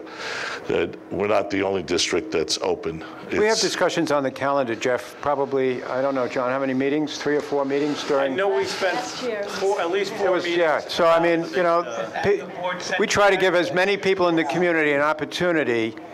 We vet it, we put it out there in public, we try to get as much input as possible so that we can, in fact, respond to people who have particular interests of one way or the other. We do have a committee that is comprised of both employees. I'm not as vigilant as I used to be on the calendar issue because it doesn't affect me. I'm more worried about the Oceanside school calendar and my wife's But lots of people address it. I mean, it's lots of people do talk about it. Point of perspective, I happen to know that Nassau County, Friday, November 10th, the day before the official, and I know the whole history of Veterans Day, you know, Nassau County offices were all open. So it was a matter of the CSEA contract. So I think it's That's different. complex for people to think it through about. You know, so I just want to put that out there. Nassau County offices, of which we all are members, I'm sure, of Nassau County, we are all open on Friday. Just thought I'd throw that out. The last thought on this subject, with a 7-member board, you'd get more discussion and more diversity of opinion with respect to that. Think about it. Does that mean you're running? No. I did that once before in 1974. That's where I get up there.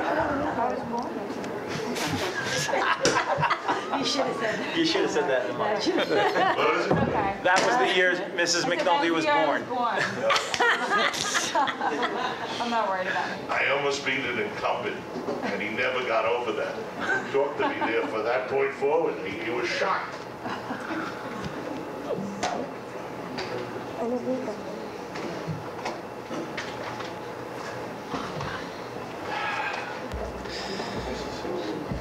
Sorry. 2 issues. The building blocks of our math program start in elementary school and get more advanced as you move into middle school and high school. The building blocks of our language program, same thing. Our elementary students have the building blocks and are using the building blocks of robotics in the elementary school. It's strong in the middle school and now getting stronger in the high school. Budget season's coming up, and I think more than $20,000 is going to be a topic of discussion, or should be, because it started in the elementary schools and it's getting stronger and stronger every year. So please give that some consideration during budget season. My other item is our lunch program. How is New York City offering free lunch to every child? Are we missing something? Did we not, did they get a grant for this? Is this a program that's been given to them by the state or by the federal government? And what would it cost to provide a free lunch? Granted, maybe not every kid's going to want that free lunch if it's a cheese sandwich and some whole wheat tater tots, but what would it cost to provide every kid in our district a free lunch? Would it be worth it to do that? And these are just questions I just asked you to think about. I'm not asking for an answer tonight. There are a lot of children that might be embarrassed to bring up the fact that they're hungry. They might be embarrassed to bring up the fact that they don't have lunch. There are high school kids I know that come to school. My own son tells me about some of the kids that he buys lunch for. So how does the child identify that they need a free lunch? Are they embarrassed by it? Are they going to do it in front of their friends? No. So there should be something. Okay, but just to be clear, if a child, I mean, Noreen, maybe you could answer this question. You have to go back a few years when I supervised the program at the high school, but it's really a very actually discrete event now. There's electronic Yep. means Okay. by which they buy their lunch on, and it's really very, very discreet. Okay. And in terms of the application process, they're also very careful. The social workers, if they believe a family has not been identified, they are very diligent in reaching out to those families to make sure that they know about that benefit. Good. This is no longer the time when we used to pay cash and then go, oh, you've got a free lunch, you go on this line. No, Everybody's got the same card, so we're not identifying people and separating. I've heard stories of the lunchroom lady running down the hall at the high school trying to catch the kid that didn't pay for their sandwich. And it makes me wonder, are they paying cash? What are they doing? Did this kid need a sandwich and didn't have the money? And why are we chasing after them? This is what started this in my head. And then hearing New York City provides a free lunch to all the children in New York City. We'll have to, I'm not. I don't know what de Blasio's doing that he can provide Look, their free lunch to free and every reduced child. population is 70 to 75%. So about 70, I don't know if there's a tipping point within a system where the feds will pick up the entire cost, but their free and reduced price population in the public schools is well over 70%. So what would it cost us to do that in our program?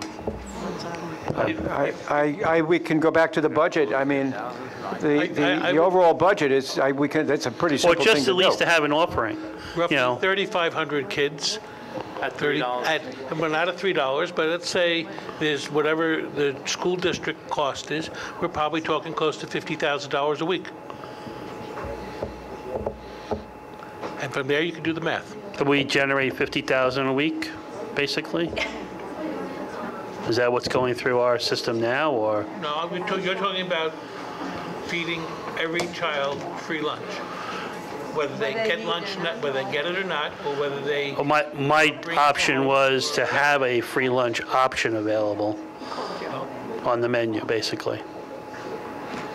But that was my thought. So just some food for thought.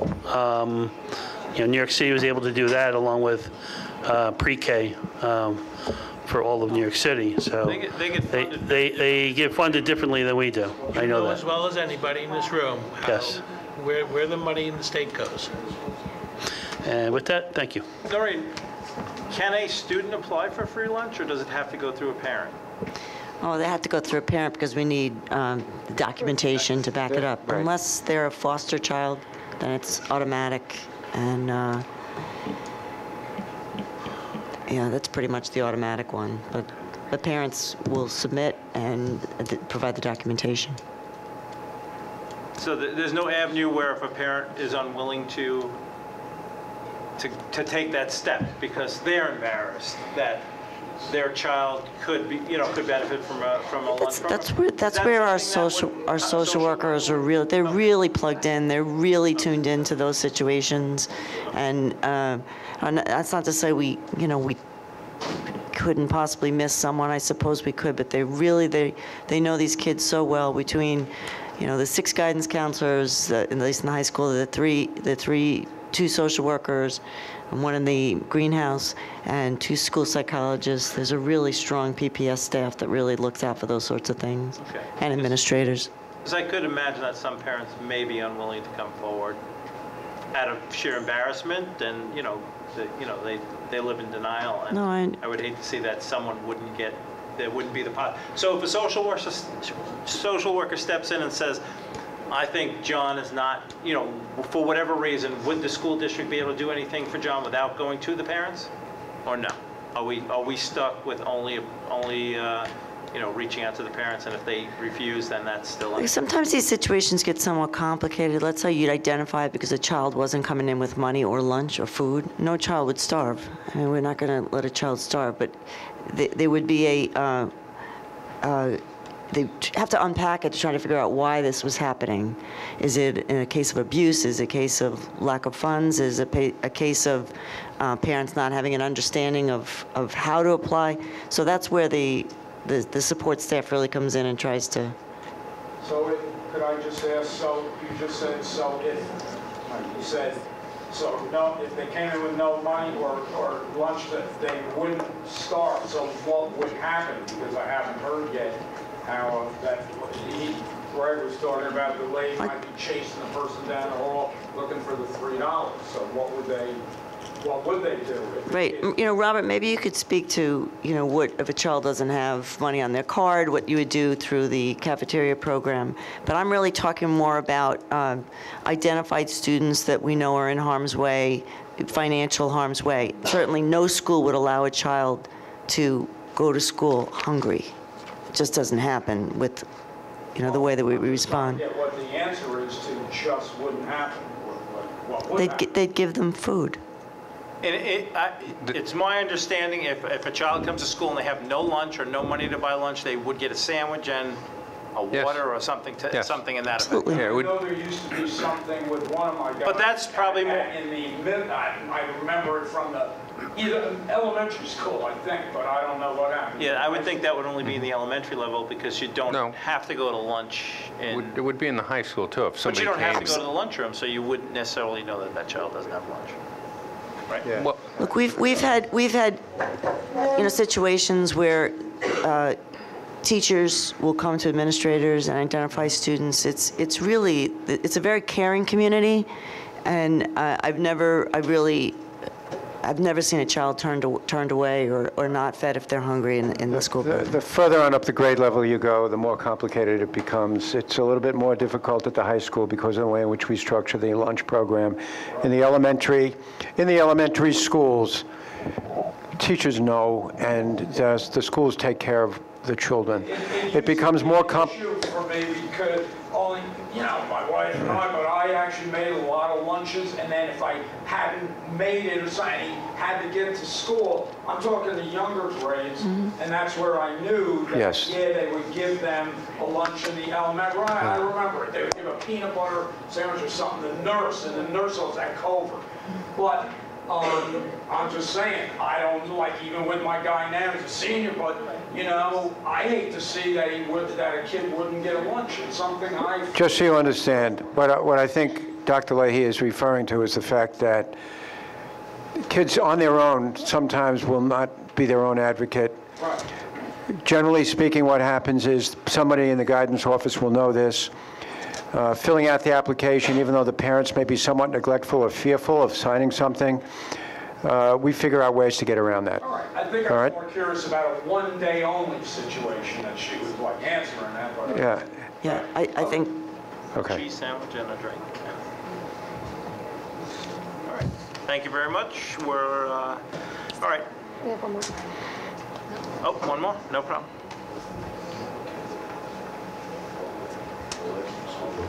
Hi, my name is Kara St. John. I live on Derby Road. My husband Ryan and I have 3 young children, 2 of which are at Hewitt Elementary School currently. And I recently brought to your attention at the last board meeting that I think our security and the lack of security in our buildings at the elementary schools is completely disappointing. And I, myself, along with many community members, have the same concerns. Our schools pride themselves on delivering an excellent education to their students. And that is why we choose to reside here in Rockville Center and use the public school systems. I'm frustrated to see that a school district that promotes excellence comes up so short in the safety department looking over our students. I could cite many examples from personally myself and other community members getting buzzed in without any recognition, simply having the doors be unlocked, which is completely unacceptable in this day and age. The list goes on. And I know neighboring school districts, specifically Hewlett-Woodmere, Great Neck, Valley Stream, all have higher security measures in place. So my question is, why don't we have security guards, a scan-in system, ask for ID, or ask when you walk into a building, what are you doing here? Who are you? Who are you here to see? I don't know if anyone can speak to that. I know she brought up the same safety concerns. I don't know if anyone wants to speak to that, but I would respectfully like to bring forward some solutions to be implemented. First and foremost, I think that visitors should be clearly identified when entering into a building. They need to wear some type of badge that distinguishes them from a staff member, so the kids can distinguish the difference between a teacher, an aide, a substitute, or just a parent, a secret reader, or a grandparent that comes in to pick up a sick child. I personally had an experience where my mother went to the school to pick up one of my children, and a child approached her and asked her if they could if they could please escort her to the nurse. She didn't know where the nurse's office was. She just explained to the child simply she didn't work at the school. She was a grandparent going to pick up another student. Every school should have an ante room in this day and age, or a security vestibule, some type of locked door that you can see the person you're allowing into the building. And they should have a consistent security guard. I know at the middle school they have a bunch of security guards. I think maybe more than one, I know. I'm not quite sure how many to be exact, but in the elementary schools, they should be entitled to the same security district-wide. It shouldn't just be at the middle school level or at the high school level.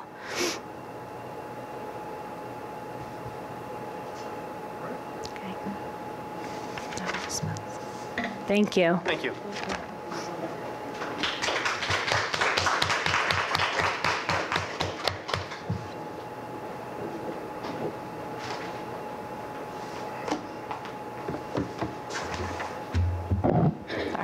Good evening. My name is Sarah Barbarato, 465 Lakeview Avenue.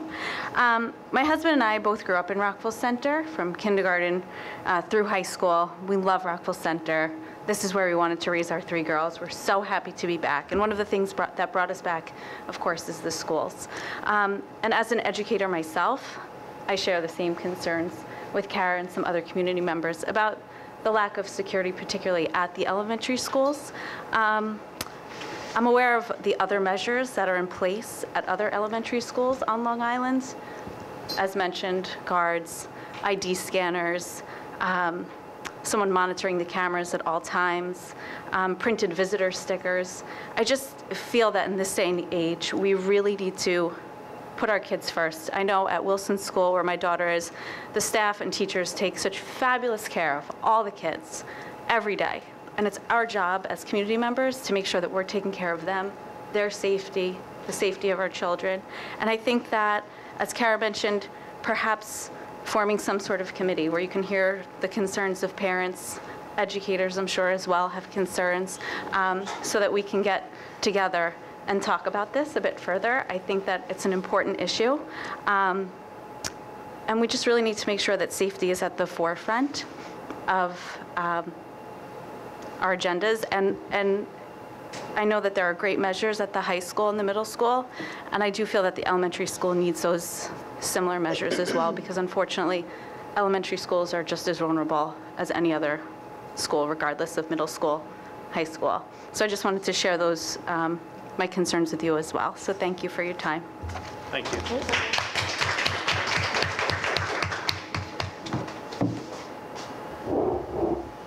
Anyone else? Hi, Zach Goddard-Cohen, Long Beach Road, class of 2011. And if we're wrapping up, I just wanted to end on the fact that if they still make the same burrito here, I know Mr. Weiss left, but if they make the same burrito here that they made 5-7 years ago, I still pine for that burrito. So trust in the cafeteria and the muffins and everything. It's good stuff. I've heard the tater tots are unbelievable. Thank you. We should have a sampling one night. Didn't Mark used to do that? Didn't Mark used to do that? Bring you dinner from the high school? Yeah. Okay, that was such a great way to end, but I just want to say, back to the safety issue, I'm Deanna again, hi. I remember back when I was on the compact team in high school, like we were, before all of this beautiful building got built out, we were always very concerned that the back entrance are completely open because of the portables, I don't know if they're here anymore, and that they're not manned. So can you please look into that? I remember feeling vulnerable back then in 08 and 09, and that was before Sandy Hook and a lot of the gun violence, so thank you. That's why we did the construction, to eliminate the portables and make it so the building could be closed and confined if there were ever an issue. Any other unmanned?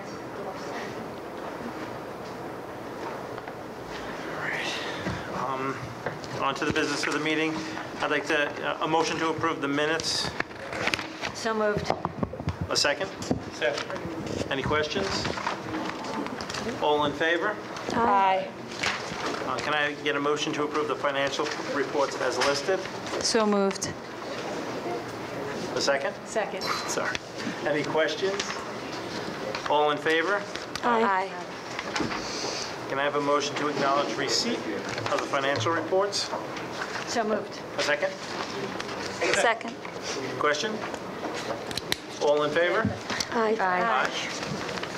Can I have a motion to accept items A through E and we have an addendum, right? Yep. Addendum. So moved. And addendum to the PAR. You have an addendum to the Yes. agenda and And an addendum to the PAR. So moved. A second? Second. Any questions? All in favor? Aye. Can I have a motion to retire into executive session to discuss specific personnel, contractual, and litigation matters? So moved. All in favor? Oh, I need a second. I'm sorry. Second. All in favor? Aye. Thank you for coming, everybody.